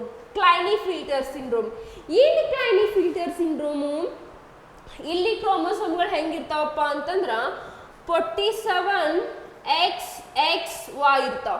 XXY ಇದು ಯಾರೊಳಗೆ ಕಂಡು ಬರುತ್ತೆ ಅಂದ್ರೆ ಕೇವಲ ಈ ಕ್ಲೈನಿಫಿಲ್ಟರ್ ಸಿಂಡ್ರೋಮು ಪುರುಷರೊಳಗೆ ಕಂಡು ಬರುವಂತ ಸಿಂಡ್ರೋಮ್. ಅದು ಕೇವಲ ಪುರುಷರೊಳಗೆ ಕಂಡು ಬರುವಂತ ಒಂದು ಸಿಂಡ್ರೋಮ್ ಯಾವ್ದಪ್ಪ ಅಂದ್ರೆ ಅದು ಕ್ಲೈನಿಫಿಲ್ಟರ್ ಸಿಂಡ್ರೋಮ್ ಆಗಿರುತ್ತೆ. ಇಲ್ಲೇನಾಗ್ತದ? ಇನ್ ಕೇಸು ಎಲ್ಲಾ ಪುರುಷರು, ಯಾವ ಪುರುಷರೊಳಗೆ ಈ ಕ್ಲೈನಿಫಿಲ್ಟರ್ ಸಿಂಡ್ರೋಮ್ ಕಂಡು ಬರುತ್ತಲ್ಲ ಅಲ್ಲಿ ಇನ್ಫರ್ಟಿಲಿಟಿ ಇನ್ ಮೇಲ್ಸ್. ಸೊ ಪುರುಷ ಏನಾಗ್ತಾನ? ಬಂಜೈತನಕ ಒಳಗಾಗ್ತಾನ. ಓಕೆನಾ? ಹಾಗಿದ್ರೆ ನೆಕ್ಸ್ಟ್ ಯಾವ್ದಪ್ಪ ಅಂತಂದ್ರ ಟರ್ನರ್ ಸಿಂಡ್ರೋಮ್ ಅಂತ ಕರಿತೀವಿ. Turner syndrome. ಟರ್ನರ್ ಸಿಂಡ್ರೋಮ್ ಏನು? ಈ ಟರ್ನರ್ ಸಿಂಡ್ರೋಮ್ ಅಂದ್ರ ಏನಪ್ಪ ಅಂದ್ರೆ ಸೊ ಇಲ್ಲಿ ಕ್ರೋಮೋಸೋಮ್ಗಳು 45 ಎಕ್ಸೋ ಇರ್ತಾವ, 45 ಎಕ್ಸೋ. ಈ ಸಿಂಡ್ರೋಮು ಕೇವಲ ಮಹಿಳೆಯರೊಳಗೆ ಕಂಡು ಬರುತ್ತೆ. ನೀವು ನೋಡ್ತಿರ್ಬೋದು absence of one X chromosome, ಅಲ್ಲಿ ಒಂದು ಕ್ರೋಮೋಸೋಮ್ ಏನಾಗೈತಿ ಅಬ್ಸೆಂಟ್ ಆಗೈತಿ. ಹಾಗಾಗಿ ಸೊ ಏನಾಗಿರ್ತೈತಿ ಅಂದ್ರೆ ಎಕ್ಸ್ ಓ ಅಂತ ಕರಿತೀವಿ ನಾವು. ಎಕ್ಸೋ ಒಂದು ಕ್ರೋಮೋಸೋಮ್ ಏನಾಗಿರ್ತಾ ಅಬ್ಸೆಂಟ್ ಆಗಿರುತ್ತಾ. ಅದಕ್ಕೋಸ್ಕರ ನಾವು ಇದಕ್ಕೆ ಏನು ಕರಿತೀವಿ ಅಂತಂದ್ರೆ ಸೊ ಏನು ಕರಿತೀವ್ರಿ, it is the infertility in females. ಮಹಿಳೆಯರು ಏನಾಗಿರ್ತಾರ ಬಂಚೇತನಕ್ಕೆ ಒಳಗಾಗಿರ್ತಾರ. ತಿಳಿತಾ? ಸೊ ಇಲ್ಲಿ ಟರ್ನರ್ ಸಿಂಡ್ರೋಮು ಸೊ ಇಲ್ಲಿ ಹೆಂಗಿರ್ತಾವ ಅಂದ್ರೆ ಮಹಿಳೆಯರ ಮುಖದ ಮೇಲೆ ಮೀಸೆ ಆಮೇಲೆ ಕೂದಲುಗಳ ಬೆಳಕು ಏನಾಗ್ತಾವೆ ಸ್ಟಾರ್ಟ್ ಆಗ್ತಾ ಹೋಗ್ತಾವೆ. ಮಹಿಳೆಯರು ಕೂಡ ಬಂಚೇತನ ಆಗ್ತಾರ. ಆಮೇಲೆ ಇವ್ರದ್ದು ಮೆನ್ಸ್ಟ್ರುಯಲ್ ಸೈಕಲ್ ಮಂತ್ಲಿ ಕರೆಕ್ಟಾಗಿ ಆಗೋದಿಲ್ಲ, ಕಂಪ್ಲೀಟ್ಲಿ ಸ್ಟಾಪ್ ಆಗಿಬಿಡುತ್ತಾ. ಅದು ಕ್ಲಿಯರ್ ಆಯ್ತಾ? ಹಾಗಿದ್ರೆ ನೆಕ್ಸ್ಟ್ ಈ ಕ್ರೋಮೋಸೋಮ್ ಸಂಖ್ಯೆಯಲ್ಲಿನ ಬದಲಾವಣೆಯಿಂದ ಉಂಟಾಗುವಂಥ ಡೌನ್ ಸಿಂಡ್ರೋಮು ಯಾವ ರೀತಿಯ ಆನುವಂಶಿಕ ಅಸ್ವಸ್ಥತೆಗೆ ಅದು ಉದಾಹರಣೆ ಆಗೈತಪ್ಪ ಅಂತಂದ್ರೆ ದ್ಯಾಟ್ಸ್ ದ ಅನಿಪ್ಲಾಯ್ಡಿ ಅಂತ ಕರಿತೀವಿ. ಓಕೆನಾ? ಅನಿಪ್ಲಾಯ್ಡಿ ಅಂದ್ರೆ ಏನು ಗೊತ್ತಾ? ಸೊ ಕ್ರೋಮೋಸೋಮ್ಗಳು ಸೇಮ್ ಸ್ಪೀಸೀಸ್ದೊಳಗೆ ಇರ್ತಾವೆ, ಅದಕ್ಕೆ ನಾವು ಅನಿಪ್ಲಾಯ್ಡಿ ಅಂತ ಕರಿತೀವಿ. ಅದೇ ಪೋಲಿಪ್ಲಾಯ್ಡಿ ಅಂತಂದ್ರೆ ಅದ ಕ್ರೋಮೋಸೋಮ್ಸ್ಗಳು ಡಿಫ್ರೆಂಟ್ ಸ್ಪೀಸೀಸ್ದೊಳಗೆ ಏನಾಗ್ತಾವೆ ಕಂಡು ಬರ್ತಾ ಹೋಗ್ತಾವೆ. ಆಮೇಲೆ ಈ ಸೆಕ್ಸ್ ಲಿಂಕ್ಡ್ ಇನ್ಹೆರಿಟೆನ್ಸ್ ಅಂತ ಬರುತ್ತಾ. ಸೊ ಇದು ವಂಶ ಪಾರಂಪರಿಕವಾಗಿ ಬರ್ತಾವಲ್ಲ ಅದ್ರೊಳಗೆ ಬರುವಂಥ ರೋಗಗಳು. ಇನ್ನು ಜೀನ್ ಮ್ಯುಟೇಷನ್ ಅಂತ ಐತಿ. ಮ್ಯುಟೇಷನ್ ಅಂದ್ರೆ ಏನು? Sudden change in gene. ಆ ಜೀನ್ ಒಳಗೆ ಏನಾದರೂ ಪಾಸ್ಟ್ ಆಗಿ ಬದಲಾವಣೆಗಳಾದ್ರೆ ಚೇಂಜಸ್ ಆದ್ರೆ ಅದಕ್ಕೆ ನಾವೇನಂತ ಕರಿತೀವಿ ಅಂತಂದ್ರೆ ಜೀನ್ ರೂಪಾಂತರ ಅಥವಾ mutation. Sudden change in a gene ಏನಾಗ್ತೈತಿ, ಸಡನ್ ಆಗಿ ಜೀನ್ಗಳು ಏನಾಗ್ತಾವೆ ಫಾಸ್ಟ್ ಆಗಿ ಚೇಂಜ್ ಆಗ್ತಾ ಬರುತ್ತೆ. ಹಾಗಿದ್ರೆ ನೆಕ್ಸ್ಟ್ ಹೋಗೋಣ. ಓಕೆ, ಸಸ್ಯಗಳಲ್ಲಿ ಸಸ್ಯಗಳಲ್ಲಿ ಬೆಳಕಿನ ದಿಕ್ಕಿಗೆ ಅನುಗುಣವಾಗಿ ಕಾಂಡವು ಬಾಗುವುದಕ್ಕೆ ಕಾರಣವಾದಂಥ ಹಾರ್ಮೋನ್ ಯಾವುದು ಮತ್ತು ಆ ಚಲನೆಗೆ ಏನಂತ ಕರೀತಾರ? ಇಲ್ಲೇನಾಗ್ತೈತಿ ಅಂದ್ರ ಸಸ್ಯಗಳಲ್ಲಿ ಬೆಳಕಿನ ದಿಕ್ಕಿಗೆ ಅನುಗುಣವಾಗಿ ಕಾಂಡವು ಬಾಗುವುದಕ್ಕೆ ಕಾರಣವಾದಂಥ ಹಾರ್ಮೋನ್ ಯಾವುದು? ಅದಕ್ಕೆ ಏನಂತ ಕರೀತಾರ? Option A gibberellin and geotropism, option B auxin and phototropism, option C cytokinin and thigmotropism, option D abscisic acid and hydrotropism. ಫಸ್ಟಿಗೆ ಇಲ್ಲಿ ಏನು ಮಾಡೋಣ ಅಂತಂದ್ರೆ ಈ ಸಸ್ಯ ಹಾರ್ಮೋನ್ಗಳ ಕಾನ್ಸೆಪ್ಟನ್ನು ತಿಳ್ಕೊಂಡು ಬರೋಣ. ಏನು ಮಾಡೋಣ್ರಿ? ಈ ಸಸ್ಯ ಹಾರ್ಮೋನ್ಗಳ ಕಾನ್ಸೆಪ್ಟನ್ನು ಏನು ಮಾಡೋಣ ಅಂದರೆ ತಿಳ್ಕೊಂಡು ಬರೋಣ. ಹಾಗಿದ್ರೆ ಹೇಳ್ರಿ ನೋಡೋಣ, ಸಸ್ಯ ಹಾರ್ಮೋನ್ಗಳು ಯಾವೆಲ್ಲ ಸೊ ಈ ಸಸ್ಯ ಬೆಳೆಯೋದಕ್ಕೆ ಸಹಾಯ ಮಾಡ್ತಾವಲ್ಲ ಅದಕ್ಕೆ ನಾವೇನಂತ ಕರಿತೀವಿ? ಸಸ್ಯ ಹಾರ್ಮೋನ್ಗಳಂತ ಕರಿತೀವಿ. ಇಂಥ ಸಸ್ಯ ಹಾರ್ಮೋನ್ದೊಳಗೆ 2 ಪ್ರಕಾರಗಳನ್ನ ಮಾಡ್ತಾರ. ಒಂದೇದು ಯಾವುದಪ್ಪ ಅಂತಂದ್ರೆ ಪ್ಲಾಂಟ್ ಗ್ರೋತ್ ರೆಗ್ಯುಲೇಟರ್ಸ್. ಒಂದೇದು ಯಾವ್ದ್ರಿ? ಪ್ಲಾಂಟ್ ಗ್ರೋತ್ ರೆಗ್ಯುಲೇಟರ್ಸ್ ಅಂತ ಕರೀತಾರ. ಅಂದ್ರೆ ಆ ಸಸ್ಯವನ್ನ ಬೆಳೆಯೋದಕ್ಕೆ ಸಹಾಯ ಮಾಡುವಂಥ ಹಾರ್ಮೋನ್ಗಳು. ಇನ್ನೊಂದು plant growth inhibitor. Plant growth inhibitor ಅಂತ ಕರೀತಾರ.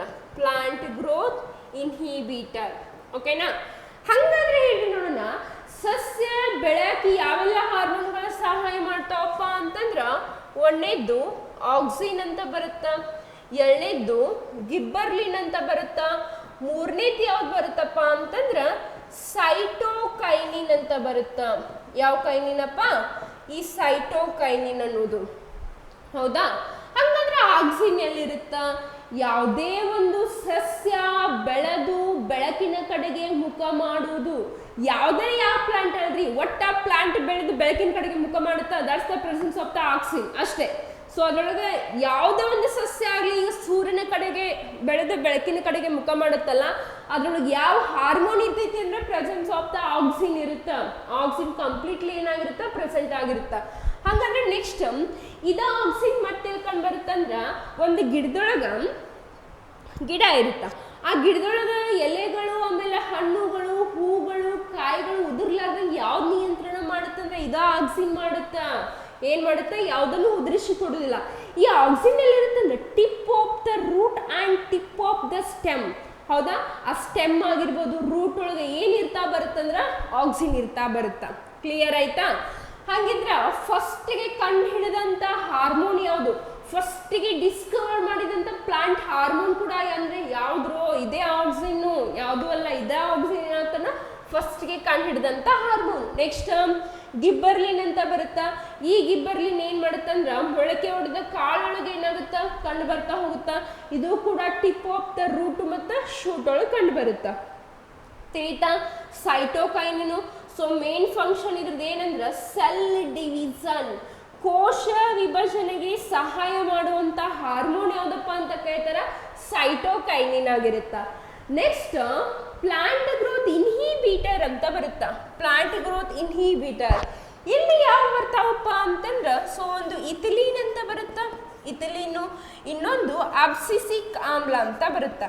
ನಾ ಏನು ಹೇಳಿದ್ದ ಸೊ ನಿಮಗ ಯಾವುದೇ ಒಂದು ಗಿಡದೊಳಗಿರುವಂಥ ಹೂವು ಹಣ್ಣು ಕಾಯಿ ಅದನ್ನ ಯಾವುದು ಉದುರಿಸೋದಿಲ್ಲ ಅಂತ ಹೇಳಿದ್ದ ಅಂದ್ರ ಸೊ ಈ ಆಕ್ಸಿನ್ ಉದುರಿಸೋದಿಲ್ಲ. ಬಟ್ ಹಣ್ಣು ಈಗ ಯಾವುದೋ ಒಂದು ಗಿಡದೊಳಗೆ ಹಣ್ಣು ಕಾಯಿ ಉದುರ್ತಾ ಗೊತ್ತಾ, ಅದು ಯಾವುದಪ್ಪ ಅಂತಂದ್ರ ಇದೆ ಈ ಅಬ್ಸಿಸಿಕ್ ಆಮ್ಲ ಏನ್ ಮಾಡ್ತೈತಿ, ಆ ಹಣ್ಣು ಎಲೆ ಕಾಯಿಗಳನ್ನ ಉದುರಿಸ್ಬಿಡುತ್ತ. ಇಥಿಲಿನ್ ಇದೆ, ಇಥಿಲಿನ್ನು ಕಾಯಿ ಇದ್ದಿದ್ದನ್ನ ಹಣ್ಣಾಗಿ ಮಾಡಕ್ಕೆ ಏನ್ ಮಾಡುತ್ತಾ, ಸಹಾಯ ಮಾಡುತ್ತಾ. ಅದಕ್ಕೋಸ್ಕರ ಇಥಿಲಿನ್ ಇಸ್ ಗ್ಯಾಸಿಯಸ್ ಹಾರ್ಮೋನ್. ಅಲ್ಲಿ ಬರೀ ಇಥಿಲಿನ್ ಒಂದೇ ಕಾಯಿ ಇದ್ದಿದ್ದನ್ನ ಹಣ್ಣಾಗಲ್ ಮಾಡಿ ಸಹಾಯ ಮಾಡುತ್ತಾ, ನೋ ಅಸಿಟಲಿನ್ ಕೂಡ ಸಹಾಯ ಮಾಡುತ್ತಾ. ಯಾವ್ದಪ್ಪ ಅಂದ್ರ ಈ ಅಸಿಟಲಿನ್ ಕೂಡ ಏನ್ ಮಾಡುತ್ತಾ, ಕಾಯಿ ಇದ್ದಿದ್ದನ್ನ ಹಣ್ಣಾಗಲು ಸಹಾಯ ಮಾಡುತ್ತಾ. ಅದೇ ರೀತಿ ಕ್ಯಾಲ್ಸಿಯಂ ಕಾರ್ಬೈಡ್ ಅಂತ ಬರುತ್ತಾ, ಅದು ಕೂಡ ಏನ್ ಮಾಡುತ್ತಂದ್ರ ಕಾಯಿ ಇದ್ದಿದ್ದನ್ನ ಹಣ್ಣಾಗಕ್ಕೆ ಸಹಾಯ ಮಾಡುತ್ತಾ. ಓಕೆನಾ? ಹಂಗಿದ್ರ ನೆಕ್ಸ್ಟ್ ನೋಡ್ರಿ, ಇಲ್ಲಿ ಏನಪ್ಪ ಅಂದ್ರ ಫೋಟೋಟ್ರೋಪಿಸಮ್ ಅಂದ್ರ ಒಂದು ಸಸ್ಯ ಬೆಳೆದು ಬೆಳಕಿನ ಕಡೆಗೆ ಮುಖ ಮಾಡುವುದು. ಒಂದು ಸಸ್ಯ ಬೆಳಕಿನ ಕಡೆಗೆ ಮುಖ ಮಾಡೋದಕ್ಕೆ ನಾವೇನಂತ ಕರಿತೀವಪ್ಪ ಅಂತಂದ್ರ ಸೊ ಫೋಟೋಟ್ರೋಪಿಸಮ್ ಅಂತ ಕರಿತೀವಿ. ನೆಕ್ಸ್ಟ್ ಒಂದು ಸಸ್ಯ ಬೆಳೆದು ಭೂಮಿಯ ಕಡೆ ಅಂದ್ರೆ ಗುರುತ್ವಾಕರ್ಷಣೆ ಕಡೆ, ಹೌದಾ, ಆ ಗುರುತ್ವಾಕರ್ಷಣೆ ಕಡೆಗೆ ಮುಖ ಮಾಡೋದನ್ನ ನಾವೇನಂತ ಕರಿತೀವಿ ಅಂದ್ರ ಸೊ ಜಿಯೋಟ್ರೋಪಿಸಮ್ ಅಂತ ಕರಿತೀವಿ. ಒಂದು ಸಸ್ಯ ಬೆಳೆದು ಸೊ ಶಾಖದ ಕಡೆಗೆ ಅಂದ್ರೆ ಸ್ಪರ್ಶದ ಕಡೆಗೆ, ಆ ಶಾಖದೆಡೆಗೆ ಮುಖ ಮಾಡುವುದನ್ನ ನಾವೇನಂತ ಕರಿತೀವಪ್ಪ ಅಂದ್ರೆ ಥಿಗ್ಮೋಟ್ರೋಪಿಸಮ್ ಅಂತ ಕರಿತೀವಿ. ಅದೇ ಒಂದು ಸಸ್ಯ ಬೆಳೆದು ನೀರಿನ ಕಡೆಗೆ ಮುಖ ಮಾಡುವುದನ್ನ, ಒಂದು ಸಸ್ಯ ಬೆಳೆದು ಆ ನೀರಿನ ಕಡೆಗೆ ಮುಖ ಮಾಡ್ತೈತಲ್ಲ ಅದಕ್ಕೆ ನಾವೇನಂತ ಕರಿತೀವಪ್ಪ ಅಂತಂದ್ರ ಹೈಡ್ರೋಟ್ರೋಪಿಸಮ್ ಅಂತ ಕರಿತೀವಿ. ಏನಂತ ಕರಿತೀವಿ? ಹೈಡ್ರೋಟ್ರೋಪಿಸಮ್ ಅಂತ ಕರಿತಾ ಬರ್ತೀವಿ. ಕ್ಲಿಯರ್ ಆಯ್ತಾ? ತಿಳಿತಾ ಹಂಗಿದ್ರ? ಓಕೆ, ನೆಕ್ಸ್ಟ್ ಹೋಗೋಣ. ಪ್ಲಾಂಟ್ ಹಾರ್ಮೋನ್ಸ್ ಎಲ್ರಿಗೂ ಕ್ಲಿಯರ್ ಆಯ್ತಾ? ಓಕೆ, ನೆಕ್ಸ್ಟ್ ಹೋಗೋಣ. ಹಂಗಿದ್ರ ಸೋಪಿನ ಶುದ್ಧೀಕರಣ ಕ್ರಿಯೆಯು ಯಾವ ತತ್ವದ ಮೇಲೆ ಆಧಾರಿತವಾಗಿದೆ? ಈ ಸೋಪಿನ ಶುದ್ಧೀಕರಣ ಕ್ರಿಯೆ ಬರುತ್ತಲ್ಲ ಅದು ಯಾವ ತತ್ವದ ಮೇಲೆ? Option A viscosity, option B surface tension, option C emulsification, option D osmosis. So it's a very simple question. Soap purification ಆಗುತ್ತಲ್ಲ, ಆ ಸೋಪ್ ಪ್ಯೂರಿಫೈ ಆಗೋದು ಯಾವ ಒಂದು ತತ್ವದ ಮೇಲೆ ಸೊ ಆಧಾರಿತ ಆಗೈತಿ? ಆನ್ಸರ್ ಮಾಡ್ತಾ ಬರ್ರಿ ಫಾಸ್ಟ್ ಆಗಿ. ಯಾವ್ದಾಗುತ್ತಂತೇಳಿ, ಯಾವುದಪ್ಪ ಅಂತಂದ್ರ ಎಮಲ್ಸೀಕರಣ ಅಥವಾ ಎಮಲ್ಸಿಫಿಕೇಶನ್ ಅಂತ ಕರಿತೀವಿ. ಸೊ ಇದು ಸಾಬೂನಿನ ಶುದ್ಧೀಕರಣ. ಆ ಸಾಬೂನಿನ ಒಂದು ಶುದ್ಧೀಕರಣ ಮಾಡೋದು ಸೊ ಯಾವುದ್ರ ಮೇಲೆ ಡಿಪೆಂಡ್ ಆಗಿರುತ್ತಾ ಅಂತಂದ್ರ ಈ ಎಮಲ್ಸೀಕರಣದ ಮೇಲೆ ಏನಾಗಿರುತ್ತೆ, ಡಿಪೆಂಡ್ ಆಗಿರುತ್ತಾ. ತಿಳಿತಾ? ನೆಕ್ಸ್ಟ್ ವಿಸ್ಕೋಸಿಟಿ ಬರುತ್ತಾ, ಸರ್ಫೇಸ್ ಟೆನ್ಷನ್ ಬರುತ್ತಾ, ಆಸ್ಮೋಸಿಸ್ ಅಂದ್ರೆ ಏನಂತ ಕೂಡ ನಾನು ನಿಮ್ಗೆ ಏನು ಮಾಡೀನಿ ಸೊ ನಿನ್ನೆ ಕ್ಲಾಸ್ ಒಳಗೆ ಡಿಸ್ಕಷನ್ ಮಾಡಿದ್ದೀನಿ. ತಿಳಿತು? ಹಾಗಾದ್ರೆ ಸೋಪ್ ಅಂತ ಬಂದಾಗ ಏನೇನು ಬಿಟ್ಕೋಬೇಕು? ಪೊಟ್ಯಾಷಿಯಂ ಹೈಡ್ರಾಕ್ಸೈಡ್ ಅಂತ ಒಂದಿರುತ್ತಾ, ಸೋಡಿಯಂ ಹೈಡ್ರಾಕ್ಸೈಡ್ ಇರುತ್ತಾ.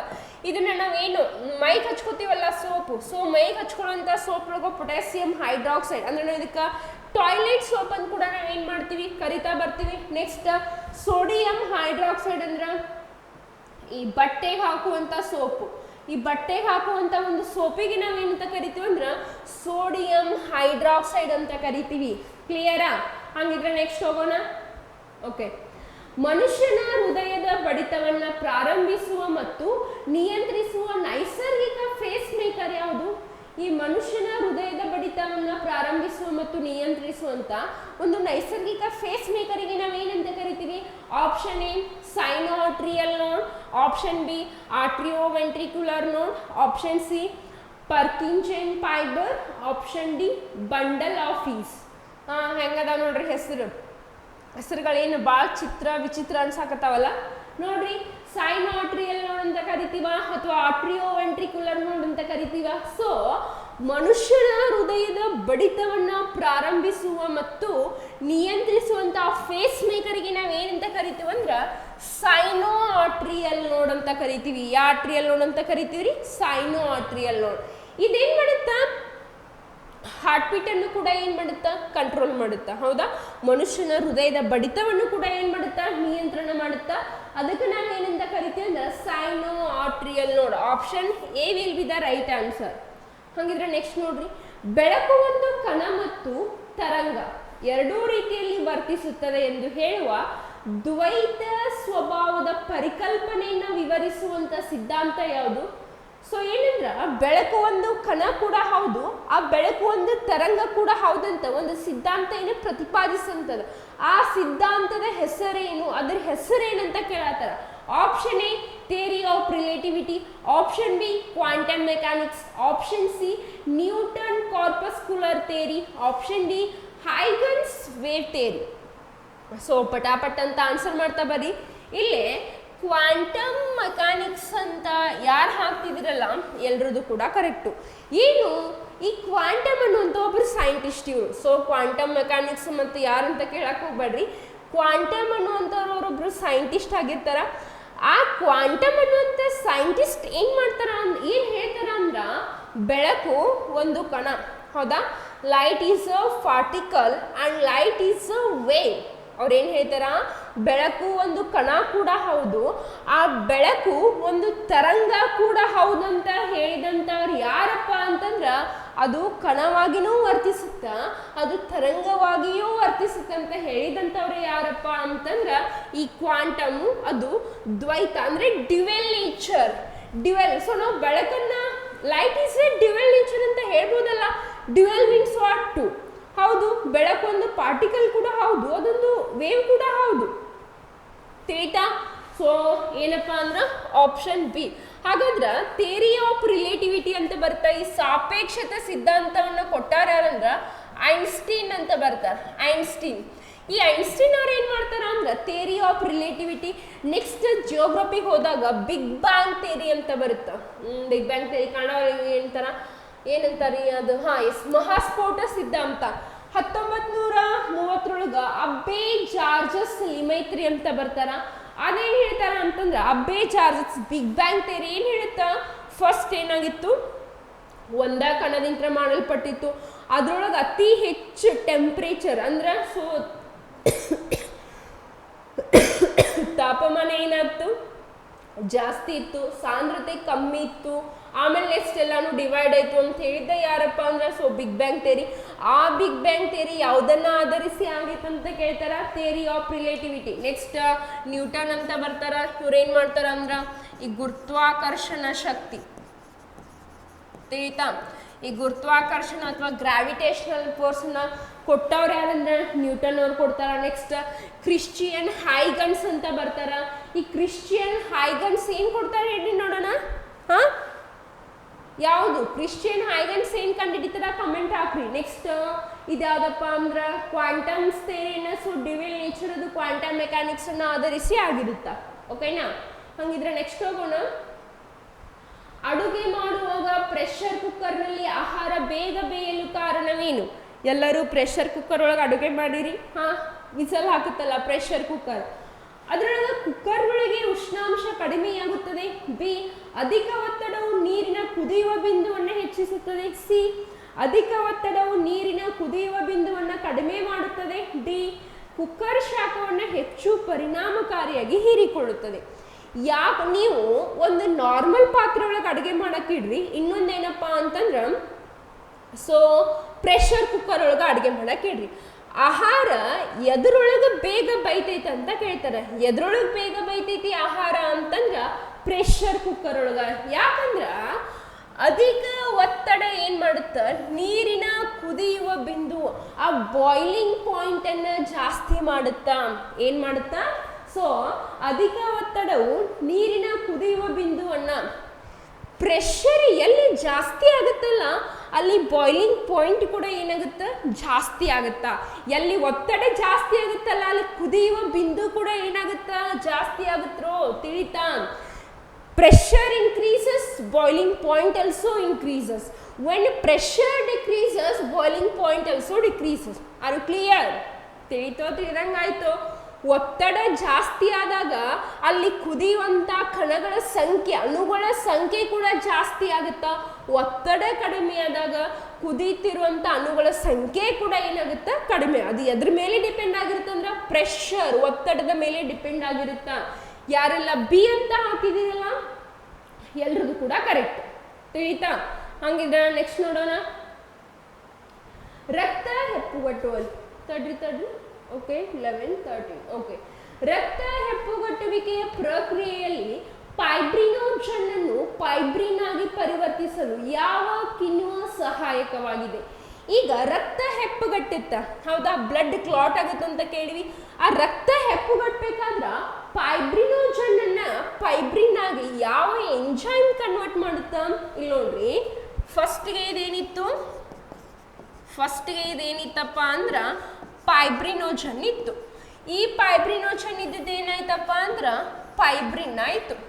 ಈ ಫೈಬ್ರಿನೋಜನ್ ಇದ್ದಿದ್ದು ಫೈಬ್ರಿನ್ ಆಗ್ಬೇಕಾದ್ರ ಯಾವ ಎಂಜೈಮ್ ಇಲ್ಲಿ ಸಹಾಯ ಮಾಡ್ತೈತಿ ಅಂತ ಅರ್ಥ. ಯಾವ ಎಂಜೈಮ್ ಸಹಾಯ ಮಾಡ್ತೈತಿ ಅಂದ್ರ ಥ್ರೋಂಬಿನ್ ಅನ್ನುವಂಥ ಒಂದು ಎಂಜೈಮ್. ಈ ಥ್ರೋಂಬಿನ್ ಎನ್ನುವಂಥ ಕಿಣ್ವ ಏನು ಮಾಡ್ತೈತಿ ಅಂತಂದ್ರ fibrinogen is converted into fibrin. Fibrinogen ಇದ್ದಿದ್ದನ್ನ ಫೈಬ್ರಿನ್ ಆಗಿ ರೂಪಾಂತರ ಮಾಡುತ್ತೆ ತಿಳಿತಾ. So option thrombin correct. ಅದೇ ರೀತಿ ಏನಪ್ಪ ಅಂದ್ರ ಸೊ ಇದು ಪ್ರೋಥ್ರೋಂಬಿನು ಥ್ರೋಂಬಿನು ಇವು ಆಲ್ಮೋಸ್ಟ್ ಎಲ್ಲವೂ ಕೂಡ ಏನು ಮಾಡ್ತಾವು ರಕ್ತ ಹೆಪ್ಪುಗಟ್ಟಕ್ಕೆ ಏನು ಮಾಡ್ತಾವೆ ಹೆಲ್ಪ್ ಮಾಡ್ತಾ ಬರ್ತಾವೆ. ಆದ್ರ ಹೆಪಾರಿನ್, ಈ ಹೆಪಾರಿನ್ ಅನ್ನುವಂಥದ್ದು ಏನಂತ ಕೇಳ್ತಾರ? ಸೊ ಹೆಪಾರಿನ್ ಅನ್ನುವಂಥದ್ದು ಅದೊಂದು ಪ್ರೋಟೀನ್ ತಿಳಿತಾ. ಹೆಪಾರಿನ್ ಅನ್ನುವಂಥದ್ದು ಏನಪ್ಪ ಅಂದ್ರೆ ಅದೊಂದು ಪ್ರೋಟೀನು. ಆ ಹೆಪಾರಿನ್ ಪ್ರೋಟೀನ್ ಏನು ಮಾಡ್ತೈತಿ ಅಂದ್ರೆ ರಕ್ತ ಹೆಪ್ಪುಗಟ್ಟದಂತ ನೋಡ್ಕೋತೈತಿ ತಿಳಿತಾ. ರಕ್ತವನ್ನು ಹೆಪ್ಪುಗಟ್ಟಲಾರ್ದಂಗೆ ಯಾವ್ದು ನೋಡ್ಕೋತೈತೆ ಅಂದ್ರೆ ರಕ್ತವನ್ನ ಹೆಪ್ಪುಗಟ್ಟದಂತೆ. ಈ ರಕ್ತವನ್ನ ಹೆಪ್ಪುಗಟ್ಟದಂತೆ ಯಾವ್ದು ನೋಡ್ಕೋತೈತಿ? ರಕ್ತವನ್ನ ಹೆಪ್ಪುಗಟ್ಟದಂತೆ ಯಾವುದು ನೋಡ್ಕೋತೈತಿ ಅಂತಂದ್ರ ಇದ ಹೆಪಾರಿನ್. ಹಾಗಾದ್ರೆ ಕ್ವಿಕ್ ಆನ್ಸರ್ ಮಾಡ್ರಿ. ಸೊ ಈ ರಕ್ತ ಹೆಪ್ಪುಗಟ್ಟಲು ಸಹಾಯ ಮಾಡುವಂತ ವಿಟಮಿನ್ ಯಾವುದು? ರಕ್ತ ಹೆಪ್ಪುಗಟ್ಟಲು ಸಹಾಯ ಮಾಡುವಂತ ವಿಟಮಿನ್ ಯಾವುದು? ಅದ ರಕ್ತ ಹೆಪ್ಪುಗಟ್ಟಲು ಸಹಾಯ ಮಾಡುವಂತ ಒಂದು ಖನಿಜ ಯಾವುದು? ಅದ ರಕ್ತ ಹೆಪ್ಪುಗಟ್ಟಲು ಸಹಾಯ ಮಾಡುವಂತ ಒಂದು ಪ್ರೋಟೀನ್ ಯಾವುದು? ಅದೇ ರೀತಿ ರಕ್ತ ಹೆಪ್ಪುಗಟ್ಟುವುದನ್ನು ತಡೆಯುವುದು, ರಕ್ತ ಹೆಪ್ಪುಗಟ್ಟದಂತೆ ತಡೆಯುವಂಥ ಒಂದು ಪ್ರೋಟೀನ್ ಯಾವುದಪ್ಪ? ಫಾಸ್ಟಾಗಿ ಕಮೆಂಟ್ ಹಾಕಿ. ಯಾವುದು ತಡಿತೈತಿ ಅಂತ ಕಾಯ್ತಾರ?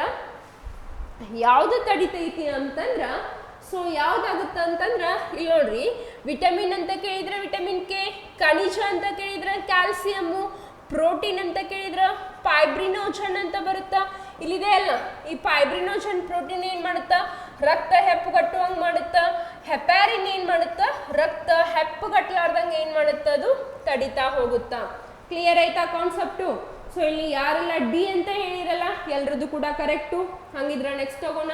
ಓಕೆ, ನೀಲಿ ಮತ್ತು ಕೆಂಪು ಬೆಳಕಿನಲ್ಲಿ ದ್ವಿತೀಯ ಸಂಶ್ಲೇಷಣೆಯ ದರವನ್ನು ಹೋಲಿಸಿದಾಗ ಸಾಮಾನ್ಯವಾಗಿ ಏನು ಕಂಡು ಬರುತ್ತದೆ?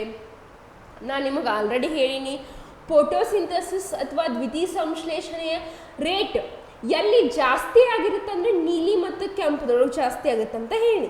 ಈಗ ಅವ್ರು ಕ್ವಶನ್ ಏನು ಕೇಳತ್ತಾರ ಅಂದ್ರೆ ಸೊ ಆ ನೀಲಿ ಮತ್ತು ಕೆಂಪು ಎರಡಕ್ಕೆ ಹೋಲಿಸಿದಾಗ ಯಾವ ಬಣ್ಣದಲ್ಲಿ ಫೋಟೋಸಿಂಥಸಿಸ್ ರೇಟು ಏನಾಗುತ್ತೆ ಅಂತ ಕೇಳತ್ತಾರ. ಆಪ್ಷನ್ ಎ, ಎರಡೂ ಬಣ್ಣಗಳಲ್ಲಿ ದರವು ಸಮನಾಗಿರುತ್ತದೆ. ಆಪ್ಷನ್ ಬಿ, ನೀಲಿ ಬೆಳಕಿನಲ್ಲಿ ದರವು ಗರಿಷ್ಠವಾಗಿರುತ್ತದೆ. ಆಪ್ಷನ್ ಸಿ, ಕೆಂಪು ಬೆಳಕಿನಲ್ಲಿ ದರವು ಗರಿಷ್ಠವಾಗಿರುತ್ತದೆ. ಆಪ್ಷನ್ ಡಿ, ಹಸಿರು ಬೆಳಕಿನಲ್ಲಿ ದರವು ಗರಿಷ್ಠವಾಗಿರುತ್ತದೆ. ಸೊ ಇಲ್ಲಿ ಏನು ಮಾಡಬೇಕು? ಫಾಸ್ಟಾಗಿ ಆನ್ಸರ್ ಮಾಡ್ರಿ, ನೋಡೋಣ ಏನಾಗುತ್ತಂದ. ಏನಾಗ್ತೈತಿ ಅಂತಂದ್ರ ಎರಡೂ ಬಣ್ಣಗಳೊಳಗೆ ಏನಾಗಿರುತ್ತ ಸೇಮ್ ಆಗಿರುತ್ತ ತಿಳಿತಾ. ಸೊ ನೀಲಿನೂ ಆಗಿರ್ಬೋದು, ನೀಲಿ ಆಗಿರ್ಬೋದು ಮತ್ತು ಕೆಂಪಾಗಿರ್ಬೋದು. ಆ ನೀಲಿ ಬಣ್ಣದೊಳಗೂ ಕೂಡ ಏನಾಗಿರುತ್ತ ಸೊ ಅಷ್ಟ ರೇಟ್ ಇರುತ್ತ, ಕೆಂಪು ಬಣ್ಣದೊಳಗೂ ಕೂಡ ಏನಾಗಿರುತ್ತೆ ಅಷ್ಟ ರೇಟ್ ಇರುತ್ತೆ.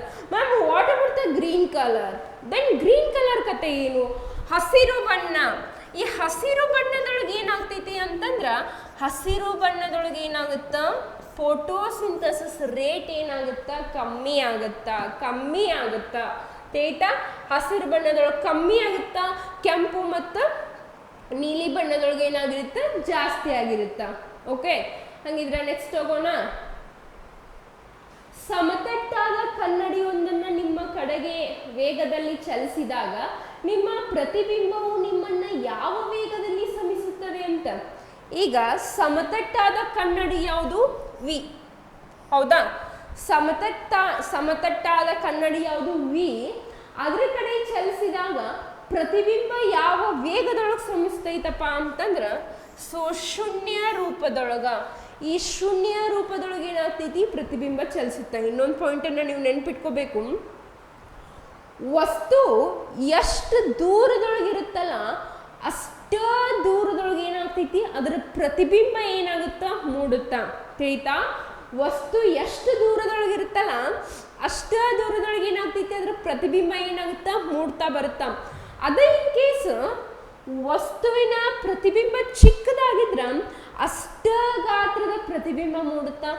ಅದೇ ರೀತಿ ವಸ್ತುವಿನ ಗಾತ್ರ, ಆ ವಸ್ತುವಿನ ಗಾತ್ರ ಏನಾಗಿತ್ತಪ್ಪ ಅಂದ್ರೆ ದೊಡ್ಡದಾಗಿದ್ರ ಅಷ್ಟೇ ರೀತಿ ಪ್ರತಿಬಿಂಬ ಏನಾಗುತ್ತಂದ್ರೆ ಮೂಡ್ತಾ ಬರುತ್ತ.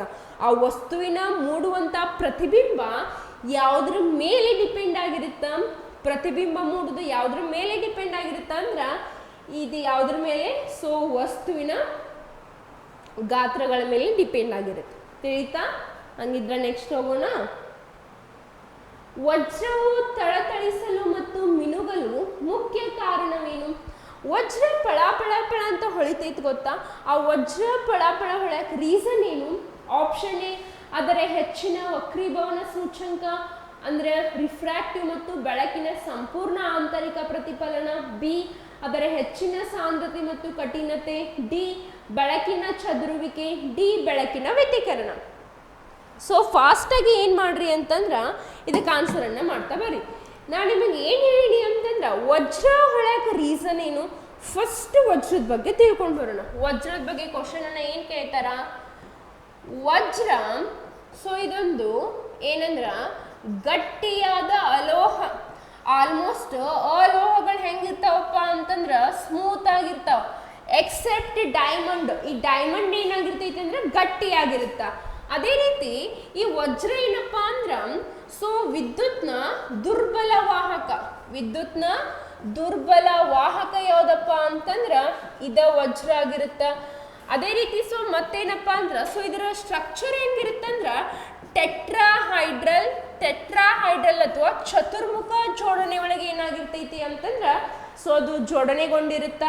ನೆಕ್ಸ್ಟ್ ಏನು ಅದಾಯ್ತಪ್ಪ. ಮತ್ತೇನು ಕೇಳ್ಬೋದು ಕ್ವಶನ್ನು?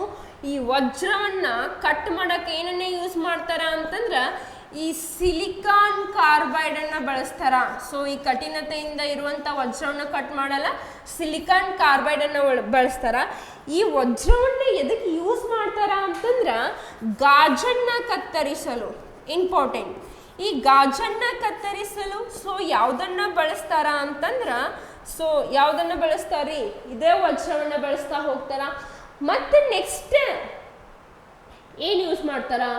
ಮತ್ತೆ ಎದ್ರೊಳಗೆ ಯೂಸ್ ಮಾಡ್ತಾರ ಅಂದ್ರೆ ಸೊ ಈ ವಜ್ರ ಒಳಗೆ ಮೇನ್ ರೀಸನ್ ಏನಪ್ಪಾ ಅಂದ್ರೆ TIR ಅಂತ ಕರಿತೀವಿ, ಟೋಟಲ್ ಇಂಟರ್ನಲ್ ರಿಫ್ಲೆಕ್ಷನ್. ಈ TIR ಅಂದ್ರೆ ಏನಾಗ್ತೈತಿ ಅಂದ್ರೆ ವಜ್ರ ಏನಾಗುತ್ತ ಹೊಳಿತೈತಿ ತಿಳಿತಾ. ವಜ್ರಕ್ಕೆ ಯಾವುದೇ ರೀತಿಯ ಬಣ್ಣವಿಲ್ಲ, ಇಟ್ಸ್ ಅ ಕಲರ್ಲೆಸ್. ಅದು ಹಾಗಾದ್ರೆ ವಜ್ರ ಇಂಗಾಲದ ಒಂದು ಬಹುರೂಪ. ಡೈಮಂಡ್ ಈಸ್ ಅಲ್ಲೋಟ್ರೋಪ್ ಆಫ್ ಕಾರ್ಬನ್ ಅಂತ ಕರಿತೀವಿ. ಸೊ ಇದನ್ನ ಕೂಡ ನೆನ್ಪಿಟ್ಕೋರಿ. ಹಂಗಿದ್ರ ಸೊ ಇದಕ್ಕೆ ವಜ್ರ ಫಳಫಳಿಸಲು ಮತ್ತು ಮಿನುಗಲು ಮುಖ್ಯ ಕಾರಣವೇನಪ್ಪ ಅಂದ್ರೆ ಅದರ ಹೆಚ್ಚಿನ ವಕ್ರೀಭವನ ಸೂಚ್ಯಂಕ ಅದ್ರದ್ದು ರಿಫ್ರಾಕ್ಟಿವ್ ಇಂಡೆಕ್ಸ್ ಅದ್ರ ಜೊತೆಗೇನೆ TIR ಎರಡೂ ಕೂಡ ಏನಾಗ್ತಾವಪ್ಪ ಅಂತಂದ್ರೆ ಈ ವಜ್ರ ಹೊಳೆಯಲು ಏನಾಗ್ತಾವು ಸಹಾಯ ಮಾಡ್ತಾ ಹೋಗ್ತಾವ. ತಿಳಿತು? ಹಾಗಿದ್ರೆ ನೆಕ್ಸ್ಟ್ ಹೋಗೋಣ. ಓಕೆ, ಕೈಗಾರಿಕೆಗಳಲ್ಲಿ ಹೇಬರ್ ಪ್ರಕ್ರಿಯೆಯ ಮೂಲಕ ಅಮೋನಿಯಾವನ್ನು ಉತ್ಪಾದಿಸಲು ಬಳಸುವಂತ ವೇಗವರ್ಧಕ ಯಾವುದು ಅಂತ ಕೇಳತ್ತಾರೆ. ನೋಡ್ರಿ, ಇಷ್ಟು ದಿನ ಕ್ವಶನ್ ಅನ್ನ ಹೆಂಗ್ ಕೇಳ್ತಿದ್ರಪ್ಪ ಅಂತಂದ್ರ ಅಮೋನಿಯಾವನ್ನ ಉತ್ಪಾದಿಸಲು ಯಾವ ಕ್ರಿಯೆಯನ್ನು ಬಳಸ್ತಿದ್ರ ಅಂತ ಕೇಳ್ತಿದ್ರು. ಯಾವ ಒಂದು ವಿಧಾನದ ಮೂಲಕ ಈ ಅಮೋನಿಯಾವನ್ನು ಉತ್ಪತ್ತಿ ಮಾಡ್ತಾರಂದ್ರ ಹೇಬರ್ಸ್ ಪ್ರೊಸೆಸ್ ಅಂತ ಕರಿತೀವಿ. ಆದ್ರ ಆ ಹೇಬರ್ಸ್ ಪ್ರೊಸೆಸ್ ಅಲ್ಲಿ ಬಳಸುವಂತ ಒಂದು ಸೊ ಯಾವ್ದಪ್ಪ ಕ್ಯಾಟಲಿಸ್ಟ್ ಯಾವ್ದು ಅಂತ ಕೇಳತ್ತಾರ. ಯಾವ್ದನ್ನ ಬಳಸ್ತಾರ ಅಂತಂದ್ರ ಕಬ್ಬಿಣವನ್ನ ಬಳಸ್ತಾರ. ಸೊ ನೆನ್ಪಿಟ್ಕೋರಿ, ಅಮೋನಿಯಮನ್ನ ಪ್ರಿಪೇರ್ ಮಾಡಕ ಆ ಹೇಬರ್ಸ್ ಕ್ರಿಯೆಯೊಳಗ ಯಾವೊಂದು ಕ್ಯಾಟಲಿಸ್ಟ್ ಅಥವಾ ಯಾವೊಂದು ಕ್ರಿಯಾವರ್ಧಕವನ್ನ ಬಳಸ್ತಾರ ಅಂದ್ರೆ ಈ ಕಬ್ಬಿಣವನ್ನ ಬಳಸ್ತಾರ. ಹಂಗಂದ್ರ ಈ ಪ್ರೆಸೆಂಟ್ ಮನುಷ್ಯರು ಅತಿ ಹೆಚ್ಚು ಬಳಸುವಂತ ಲೋಹ, ಹೌದಾ? ಮನುಷ್ಯರು ಅತಿ ಹೆಚ್ಚು ಬಳಸುವಂತ ಒಂದು ಲೋಹ ಕೂಡ ಯಾವ್ದಪ್ಪ ಅಂತಂದ್ರೆ ಇದೇ ಕಬ್ಬಿಣ ಅಂತ ಹೇಳ್ಬೇಕು, ಪ್ಲಾಟಿನಮ್. ಸೊ ಇದು ಅತಿ ಕಾಸ್ಟ್ಲಿ, ಅತಿ ಹೆಚ್ಚು ಸೊ ದುಬಾರಿ ಆದಂಥದ್ದು ಯಾವ್ದಪ್ಪ ಅಂದ್ರೆ ಪ್ಲಾಟಿನಮ್. ಇದು ಅಕ್ವೇರಿಸಿಯಾ ಒಳಗೆ ಕರಗ್ತಾ ಹೋಗುತ್ತಾ. ನೆಕ್ಸ್ಟ್ ನಿಕ್ಕಲ್ ಅಂತಿದೆ. ಇದನ್ನ ಹೈಡ್ರೋಜನೀಕರಣ ಅಥವಾ ಹೈಡ್ರೋಜಿನೇಷನ್ ಅಂತ ಪ್ರೊಸೆಸ್ ಬರುತ್ತಾ. ಅದ್ರೊಳಗೆ ಏನ್ ಮಾಡ್ತಾರಪ್ಪ ಅಂತಂದ್ರ ಈ ನಿಕ್ಕಲ್ ಅನ್ನ ಕ್ಯಾಟಲಿಸ್ಟ್ ಅಥವಾ ಮಾಡ್ರೇಟರ್ ಆಗಿ ಏನ್ ಮಾಡ್ತಾರ, ಬಳಸ್ತಾ ಬರ್ತಾರ. ನೆಕ್ಸ್ಟ್ ವೆನಡಿಯಂ ಪೆಂಟಾಕ್ಸೈಡ್ ಅಂತ ಐತಿ. ಈ ವೆನಡಿಯಂ ಪೆಂಟಾಕ್ಸೈಡ್ ಅನ್ನ ಎಲ್ಲಿ ಯೂಸ್ ಮಾಡ್ತಾರ ಅಂತ ಏನ್ ಮಾಡ್ರಿ ಕಮೆಂಟ್ ಮಾಡ್ರಿ, ಓಕೆನಾ? ಸೊ ಈ ವೆನಡಿಯಂ ಪೆಂಟಾಕ್ಸೈಡ್ ಅನ್ನ ಎಲ್ಲಿ ಬಳಸ್ತಾರ, ಸೊ ಫಾಸ್ಟ್ ಆಗಿ ಏನ್ ಮಾಡ್ರಿ ಕಮೆಂಟ್ ಮಾಡ್ತಾ ಬರ್ಬೇಕು. ನೆಕ್ಸ್ಟ್ ನೋಡೋಣ. ಹಾರುವಾಗ ಪಕ್ಷಿಗಳು ಮತ್ತು ಕೀಟಗಳು ಗುರುತ್ವಾಕರ್ಷಣೆಯನ್ನ ಹೇಗೆ ಮೆಟ್ಟಿ ನಿಲ್ಲುತ್ತವೆ? ಪಕ್ಷಿಗಳು ಹಾರ್ತಿರ್ತಾವಲ್ಲ, ಅದೇ ರೀತಿ ಕೀಟಗಳು ಹಾರಬೇಕಾದ್ರ ಈ ಗುರುತ್ವಾಕರ್ಷಣೆಯನ್ನು ಹೇಗೆ ಮೆಟ್ಟಿ ನಿಲ್ತಾವು? ಆಪ್ಷನ್ ಎ, ತಮ್ಮ ದೇಹದ ಸಾಂದ್ರತೆಯನ್ನು ಕಡಿಮೆ ಮಾಡಿಕೊಳ್ಳುವ ಮೂಲಕ. ಆಪ್ಷನ್ ಬಿ, ಗಾಳಿಯನ್ನ ಕೆಳಕ್ಕೆ ತಳ್ಳುವ ಮೂಲಕ. ಮತ್ತು ನ್ಯೂಟನ್ನ ಮೂರನೇ ನಿಯಮದ ಪ್ರಕಾರ ಮೇಲ್ಮುಖ ಒತ್ತಡವನ್ನು ಸೃಷ್ಟಿಸಿಕೊಳ್ಳುತ್ತವೆ. ಸಿ, ತಮ್ಮ ದೇಹದಲ್ಲಿ ಹಗುರವಾದ ಅನಿಲಗಳನ್ನು ತುಂಬಿಕೊಳ್ಳುವ ಮೂಲಕ. ಡಿ, ಭೂಮಿಯ ಕಾಂತ ಕ್ಷೇತ್ರವನ್ನು ಬಳಸಿಕೊಂಡು. ಸೊ ಆನ್ಸರ್ ಮಾಡಿ ಫಾಸ್ಟ್. ಇಲ್ಲಿ ನೋಡ್ರಿ, ಈಗ ಪಕ್ಷಿಗಳೇನಾಗ್ತಾವ ಮ್ಯಾಗ ಹಾರಾಡ್ತಾವ, ಕೀಟಗಳು ಕೂಡ ಹಾರಾಡ್ತಾವ. ಆದ್ರೆ ಅವು ಗ್ರಾವಿಟೇಷನಲ್ ಅನ್ನ ಹೆಂಗ ಕಂಟ್ರೋಲ್ ಮಾಡ್ತಾವಪ್ಪ ಅಂತಂದ್ರೆ ಆ ಗಾಳಿ ಏನಿರುತ್ತಲ್ಲ ಆ ಗಾಳಿಯನ್ನ ಕೆಳಗಡೆ ಏನ್ ಮಾಡ್ತಾವ, ನುಗ್ತಾವ ಅಂದ್ರೆ ತಳ್ತಾವ. ಸೊ ಇಲ್ಲಿ ಗಾಳಿಯನ್ನ ಕೆಳಗೆ ತಳ್ತಾವು. ಅದೇ ರೀತಿ ಸೊ ಇಲ್ಲಿ ಏನಾಗ್ತಾವ, ಮೇಲ್ಮುಖ ಒತ್ತಡವನ್ನ ಏನ್ ಮಾಡ್ತಾವ, ಸೃಷ್ಟಿ ಮಾಡ್ಕೋತಾವ. ತಮ್ಮ ಏನ್ ಮಾಡ್ತಾವ ಅಂದ್ರ ಪ್ರೆಷರ್ ಅನ್ನ ಏನ್ ಮಾಡ್ತಾವು, ಸೊ ಸೃಷ್ಟಿ ಮಾಡ್ಕೋತಾವ. ಅದ್ರ ಮುಖಾಂತರ ಏನಾಗ್ತೈತಿ ಅಂದ್ರೆ ಸೊ ಆ ಹಕ್ಕಿಗಳು ಮತ್ತ ಕೀಟಗಳು ಏನ್ ಮಾಡ್ತಾವಪ್ಪ ಅಂತಂದ್ರೆ ಗುರುತ್ವಾಕರ್ಷಣೆನ ಏನ್ ಮಾಡ್ತಾವ, ಕಂಟ್ರೋಲ್ ಮಾಡ್ಕೊಂತಾವ. ತಿಳಿತಾ? ಹಂಗಿದ್ರ ನೆಕ್ಸ್ಟ್ ಹೋಗೋಣ. ಕೆಳಗಿನವುಗಳಲ್ಲಿ ಯಾವುದು ಪಾಲಿಮರ್ ಅಲ್ಲ ಅಂತ. ಯಾವುದು ಪಾಲಿಮರ್ ಅಲ್ಲ? Option A protein, option B starch, option C glucose, option D cellulose. So which one of the following is not a polymer? Polymer means what? ಎಷ್ಟೊಂದ ಮೋನೋಮರ್ಗಳು ಸೇರಿ ಪಾಲಿಮರ್ ಆಗಿರ್ತಾವಂತ ಹೇಳಿಲ್ಲೋಣ. ಹಂಗಾದ್ರ ಇಲ್ಲಿ ನೋಡ್ರಿ, glucose is not a polymer. ಮತ್ತೆ glucose ಏನದೊಂದು, glucose is a monomer. So glucose is a monomer. ಆ ಗ್ಲೂಕೋಸನ್ನ ಏನಂತ ಕರೀತಾರ, ಬ್ಲಡ್ ಶುಗರ್ ಅಂತ ಕರೀತಾರ. ಸೊ ಗ್ಲೂಕೋಸನ್ನ ಏನಂತ ಕರೀತಾರಿ, ಬ್ಲಡ್ ಶುಗರ್ ಅಂತ ಕರಿತಾ ಹೋಗ್ತಾರ. ನೆಕ್ಸ್ಟ್ ಇದ ಗ್ಲೂಕೋಸನ್ನ ಸೊ ಕ್ರೀಡಾಪಟುವಿಗೆ ಅತಿ ಹೆಚ್ಚಿನ ಶಕ್ತಿಯನ್ನು ನೀಡಲು ಕೂಡ ಏನ್ ಮಾಡ್ತಾರ, ಗ್ಲೂಕೋಸನ್ನ ಬಳಸ್ತಾರ. ಅದೇ ರೀತಿ ನೋಡ್ರಿ, ಸೆಲ್ಯುಲೋಸ್ ಅಂತ ಐತಿ. So cellulose is the polymer. Cellulose ಅದೊಂದೇನು ಪಾಲಿಸ್ಯಾಕರೈಡ್ಸ್ ಅಂತ ಕರಿತೀವಿ. ಈ ಸೆಲ್ಯುಲೋಸ್ ಅನ್ನ ಏನಪ್ಪಾ ಅಂದ್ರ most of the plant cell wall. So most of the plant cell wall ಅಂದ್ರ ಅತಿ ಹೆಚ್ಚು ಒಂದು ಸಸ್ಯಗಳ ಕೋಶ ಭಿತ್ತಿ ಯಾವ್ದ್ರಿಂದ ಮಾಡಲ್ಪಟ್ಟಿರುತ್ತಂದ್ರೆ ಇದು ಸೆಲ್ಯುಲೋಸ್ ಅಥವಾ ಸೆಲ್ ವಾಲ್ಗಳಿಂದ ಮಾಡಲ್ಪಟ್ಟಿರುತ್ತ. ಅದೇ ರೀತಿ ಸ್ಟಾರ್ಚ್ ಇದೆ. ಸೊ ಸ್ಟಾರ್ಚ್ ಅಲ್ಸೋ ಏನಪ್ಪಾ ಅಂದ್ರೆ ಪಾಲಿಮರ್ ಅಂತ ಕರಿತೀವಿ, ಪಾಲಿಮರ್. ಈ ಸ್ಟಾರ್ಚಲ್ಲಿ ಎಲ್ಲಿ ಬಳಸ್ತಾರೆ ಗೊತ್ತಾ, ಈ ಪ್ಲಾಂಟ್ ಅಥವಾ ಸಸ್ಯಗಳಲ್ಲಿ. ಸೊ ಏನಂತಂದ್ರೆ most of the food reserve material, ಆಹಾರವನ್ನು ಯಾವುದು ಸಂಗ್ರಹ ಮಾಡಿ ಇಟ್ಕೊಳ್ತೀವಿ ಅಂದ್ರೆ ಇದು ಸ್ಟಾರ್ಚು. ಸೊ ಈ ಸ್ಟಾರ್ಚಿಗೆ ಯಾವ ಟೆಸ್ಟನ್ನು ಮಾಡ್ತಾರೆ ಅಂತ ಕ್ವಶನನ್ನು ಕೇಳ್ತಾರ. ಅಯೋಡಿನ್ ಅನ್ನುವಂಥ ಒಂದು ಟೆಸ್ಟನ್ನು ಮಾಡ್ತಾರೆ. ಅಯೋಡಿನ್ ಅನ್ನುವಂಥ ಒಂದು ಟೆಸ್ಟನ್ನು. ಈ ಅಯೋಡಿನ್ ಟೆಸ್ಟನ್ನು ಸೊ ಏನಪ್ಪ ಅಂತಂದ್ರೆ ಯಾವ ಬಣ್ಣ ಬರುತ್ತಂದ್ರೆ ಕಡು ನೀಲಿ, ಡಾರ್ಕ್ ಬ್ಲೂಯಿಶ್ ಕಲರ್ ಏನಾಗ್ತೈತಿ ಸೊ ಬರ್ತಾ ಹೋಗುತ್ತೆ. ಅದೇ ರೀತಿ ಸೊ ಪ್ರೋಟೀನ್ಸ್ ಅಂತದವು. ಪ್ರೋಟೀನ್ಗಳು ಏನಪ್ಪ ಅಂದ್ರೆ ನಾವು ಪ್ರೋಟೀನಿಗೆ ಕನ್ನಡ ಒಳಗೆ ಏನಂತ ಕರಿತೀವಿ, ಸಸ್ಸಾರಜನಕ ಅಂತ ಕರಿತೀವಿ, ಹೌದಾ. All enzymes are made up of a proteins. All enzymes are made up of a proteins, but all proteins are not a made up of enzymes. ನಾ ಹೇಳಿ ತಿಳಿದಿಲ್ಲ, ಇಲ್ಲಿ ಕೇಳಿ. ಎಲ್ಲ ಎಂಜೈಮ್ಗಳು ಏನು ಮಾಡಂದ್ರೆ ಪ್ರೋಟೀನ್ಗಳಿಂದ ಮಾಡಲ್ಪಟ್ಟಾವ, ಆದರೆ ಎಲ್ಲ ಪ್ರೋಟೀನ್ಗಳೊಳಗೂ ಎಂಜೈಮ್ಗಳಿಲ್ಲ. ಹಂಗಂದ್ರೆ ಎಂಜೈಮ್ ಅಂದ್ರೆ ಏನು, ಕಿಣ್ವ ಅಂತ ಅರ್ಥ, ತಿಳಿತಾ. ಎಂಜೈಮ್ ಅಂದ್ರೆ ಏನು, ಸೊ ಕಿಣ್ವ ಅಥವಾ ಎಂಜೈಮ್ಸ್ ಅಂತ ಕರಿತೀವಿ. ಹಂಗಾದ್ರೆ ಸೊ ಪ್ರೋಟೀನ್ಸ್ ಏನು ಮಾಡ್ತಾವ ಅಂತಂದ್ರೆ so it's provide energy to our body ಅಂತ ಕರಿತೀವಿ, ತಿಳಿತು. ಸೊ ಇಲ್ಲಿ ಗ್ಲೂಕೋಸ್ ಆಗಿರೋದು ಆಪ್ಷನ್ ಆಗಿರುತ್ತೆ, it's monomer not a polymer. Next, DNA fingerprinting ತಂತ್ರಜ್ಞಾನದಲ್ಲಿ DNA ನಿರ್ದಿಷ್ಟ ಅನುಕ್ರಮಗಳನ್ನು ಗುರುತಿಸಲು ಏನನ್ನು ಬಳಸ್ತಾರ. Option A radioactive probe, option B restriction enzyme, option C polymerase enzyme, option D ligase enzyme. So ಇಲ್ಲಿ DNA ಫಿಂಗರ್ ಪ್ರಿಂಟಿಂಗ್ ಏನಿದು, DNA fingerprinting so ಅದೊಂದು technology. ಅದು ಆ DNA ಫಿಂಗರ್ ಪ್ರಿಂಟಿಂಗ್ ಹೆಂಗಪ್ಪ ಅಂದ್ರೆ, ಈಗೊಬ್ಬ ಯಾರೋ ಒಬ್ಬ ಅಪರಿಚಿತ ವ್ಯಕ್ತಿ ಆ ವ್ಯಕ್ತಿಯನ್ನು ಕೊಲೆ ಮಾಡಿ ಹೋಗೋಣ, ಜಸ್ಟ್ ಅಲ್ಲಿ ಒಂದು ಚಾಕು ಕೂಡ ಸಿಕ್ತಂದ್ರೆ ಆ ಚಾಕುವನ್ನು ಟೆಕ್ನಿಕ್ ಅಂದರೆ ಲ್ಯಾಬ್ ಟೆಕ್ನಿಕ್ಗೆ ನಾವು ಏನು ಮಾಡ್ತೇವೆ ಸೊ ಇನ್ವಾಲ್ವ್ ಮಾಡಿದಾಗ ಅಲ್ಲಿರುವಂಥ ಫಿಂಗರ್ ಪ್ರಿಂಟ್ ಮೇಲೆ ಆ ಕೊಲೆ ಇವನ್ನ ಮಾಡೋಣ ಅಂತ ನಾವು ಕಂಡು ಹಿಡಿಬೋದು. ನೆಕ್ಸ್ಟ್, ಈಗ ಯಾರ್ದೋ ಒಂದು ಅಪರಿಚಿತ ಮಗು, ಆ ಮಗು ಯಾರಿಗೆ ಹುಟ್ಟೈತಿ ಅಂತ ಗೊತ್ತಿರೋದಿಲ್ಲ, ಅದ್ರ ಮುಖಾಂತರ ನಾವೇನು ಮಾಡ್ಬೋದು ಸೊ DNA ಫಿಂಗರ್ ಪ್ರಿಂಟ್ ಮಾಡಿದಾಗ ಆ ಮಗುವಿನ ತಂದೆ ಇವನ ಅಂತ ಕೂಡ ನಾವೇನು ಮಾಡ್ಬೋದು ಫೈಂಡ್ ಔಟ್ ಮಾಡ್ಬೋದು. ಜಸ್ಟ್ ನಿಮ್ದೊಂದು ಹೇರ್, ಸೊ ನಿಮ್ದೊಂದು ಕೂದಲು ಕೂಡ ಸಿಕ್ತಂದ್ರೆ ಅದನ್ನ ಟೆಸ್ಟಿಗೆ ಹೋದಾಗ ಆ ಹೇರ್ಸ್ ಅಥವಾ ಕೂದಲು ನಿಂದ ಅಂತೇಳಿ ಗೊತ್ತಾಗತ್ತ. ಸೊ ಅದೇ ಏನಪ್ಪ ಅಂದ್ರೆ DNA ಫಿಂಗರ್ ಪ್ರಿಂಟಿಂಗ್. ಆ DNA ಫಿಂಗರ್ ಪ್ರಿಂಟಿಂಗ್ ಆಗಾಕ ಸೊ ಯಾವ ಎಂಜೈಮ್ ಅನ್ನ ಬಳಸ್ತಾರ ಅಂದ್ರೆ ರೇಡಿಯೋ ಆಕ್ಟಿವ್ ಪ್ರೋಬ್ಸ್ ಅನ್ನ ಯೂಸ್ ಮಾಡ್ತಾರ. ಸೊ ಯಾವ್ದನ್ನ ಬಳಸ್ತಾರ, ಈ ರೇಡಿಯೋ ಆಕ್ಟಿವ್ ಪ್ರೋಬ್ಸ್ ಅನ್ನ ಏನ್ ಮಾಡ್ತಾರ ಬಳಸ್ತಾ ಬರ್ತಾರ. ಹಂಗಾದ್ರ ಈ ರಿಸ್ಟ್ರಿಕ್ಷನ್ ಎಂಜೈಮ್ಸ್ ಏನು, ಸೊ ಈ ರಿಸ್ಟ್ರಿಕ್ಷನ್ ಎಂಜೈಮ್ಸ್ ಏನಪ್ಪ, ಏನು ರಿಸ್ಟ್ರಿಕ್ಷನ್ ಎಂಜೈಮ್ ಅಂದ್ರೆ ಏನ್ ಗೊತ್ತಾ, ಈ DNA DNA ಆ DNA ಕಟ್ ಮಾಡಕ್ಕೆ ಏನನ್ನ ಯೂಸ್ ಮಾಡ್ತಾರಪ್ಪ ಅಂತಂದ್ರೆ ಏನು ಯೂಸ್ ಮಾಡ್ತಾರ, DNA ಡಬಲ್ ಹೆಲಿಕ್ಸ್ ಮಾಡಲ್ದೊಳಗೆ DNA ಕಟ್ ಮಾಡ್ತಾರಲ್ಲ, ಆ DNA ಕಟ್ ಮಾಡಕ್ಕೆ ನಾವು ಏನನ್ನ ಯೂಸ್ ಮಾಡ್ತೀವಿ ಅಂತಂದ್ರೆ ರೆಸ್ಟ್ರಿಕ್ಷನ್ ಎಂಜೈಮ್ಸ್. ಈ ರೆಸ್ಟ್ರಿಕ್ಷನ್ ಎಂಜೈಮ್ಸ್ ಅನ್ನ ನಾವೇನು ಮಾಡ್ತೀವಿ ಸೊ ಯೂಸ್ ಮಾಡ್ತಾ ಬರ್ತೀವಿ, ಓಕೆನಾ. ಹಾಗಿದ್ರೆ ನೆಕ್ಸ್ಟ್ ಪಾಲಿಮರೇಸ್ ಎಂಜೈಮ್ ಅಂತ ಕರಿತೀವಿ. ಈ ಪಾಲಿಮರೇಸ್ ಎಂಜೈಮ್ ಅನ್ನ ನಾವು ಎಲ್ಲಿ ಯೂಸ್ ಮಾಡ್ತೀವಿ, ಎಲ್ಲಿ ಬಳಸ್ತಾರ ಪಾಲಿಮರೇಸ್. ಸೊ ಇಲ್ಲಿ PCR ಅಂತ ಕೇಳಿರಿ, ಏನ್ರಿ PCR, PCR polymerase chain reaction.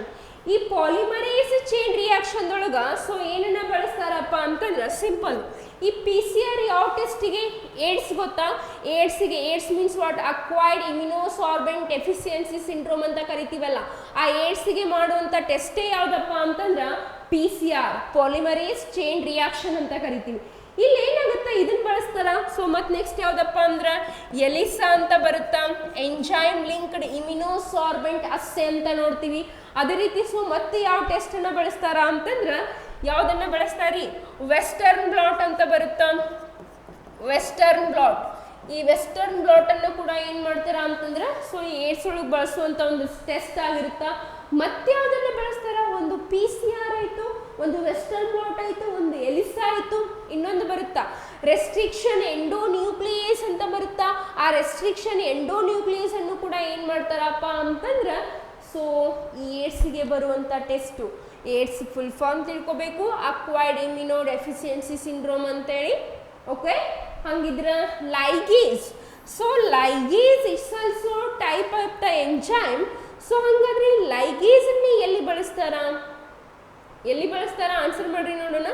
So ಇವತ್ತಿನ ಹೋಮ್ವರ್ಕ್ ಕ್ವಶನ್ ಅಂದ್ರೆ where we can used in ligase. So ಲೈಗೇಸನ್ನು ಎಲ್ಲಿ ಬಳಸ್ತಾರ ಅಂತ ಹೇಳ್ಬೇಕು, ಓಕೆನಾ. ಸೊ ಇವು ಇವತ್ತಿನ ಟಾಪ್ 20 MCQ ಅಂತ ಹೇಳ್ಬೋದು. ಓಕೆ, ಮತ್ತು ನೆಕ್ಸ್ಟ್ ಕ್ಲಾಸ್ ಒಳಗೆ ನಾವು ಏನು ಮಾಡೋಣ ಅಂತಂದ್ರೆ ಮತ್ತೆ ಇನ್ನೊಂದಿಷ್ಟು ಸೈನ್ಸ್ MCQ ಏನು ಮಾಡೋಣ, ಡಿಸ್ಕಷನ್ ಮಾಡ್ತಾ ಬರೋಣ. ಓಕೆ, ಇಲ್ಲಿಗೆ ಕ್ಲಾಸನ್ನು ಏನು ಮಾಡೋಣ. Thank you, bye bye, take care.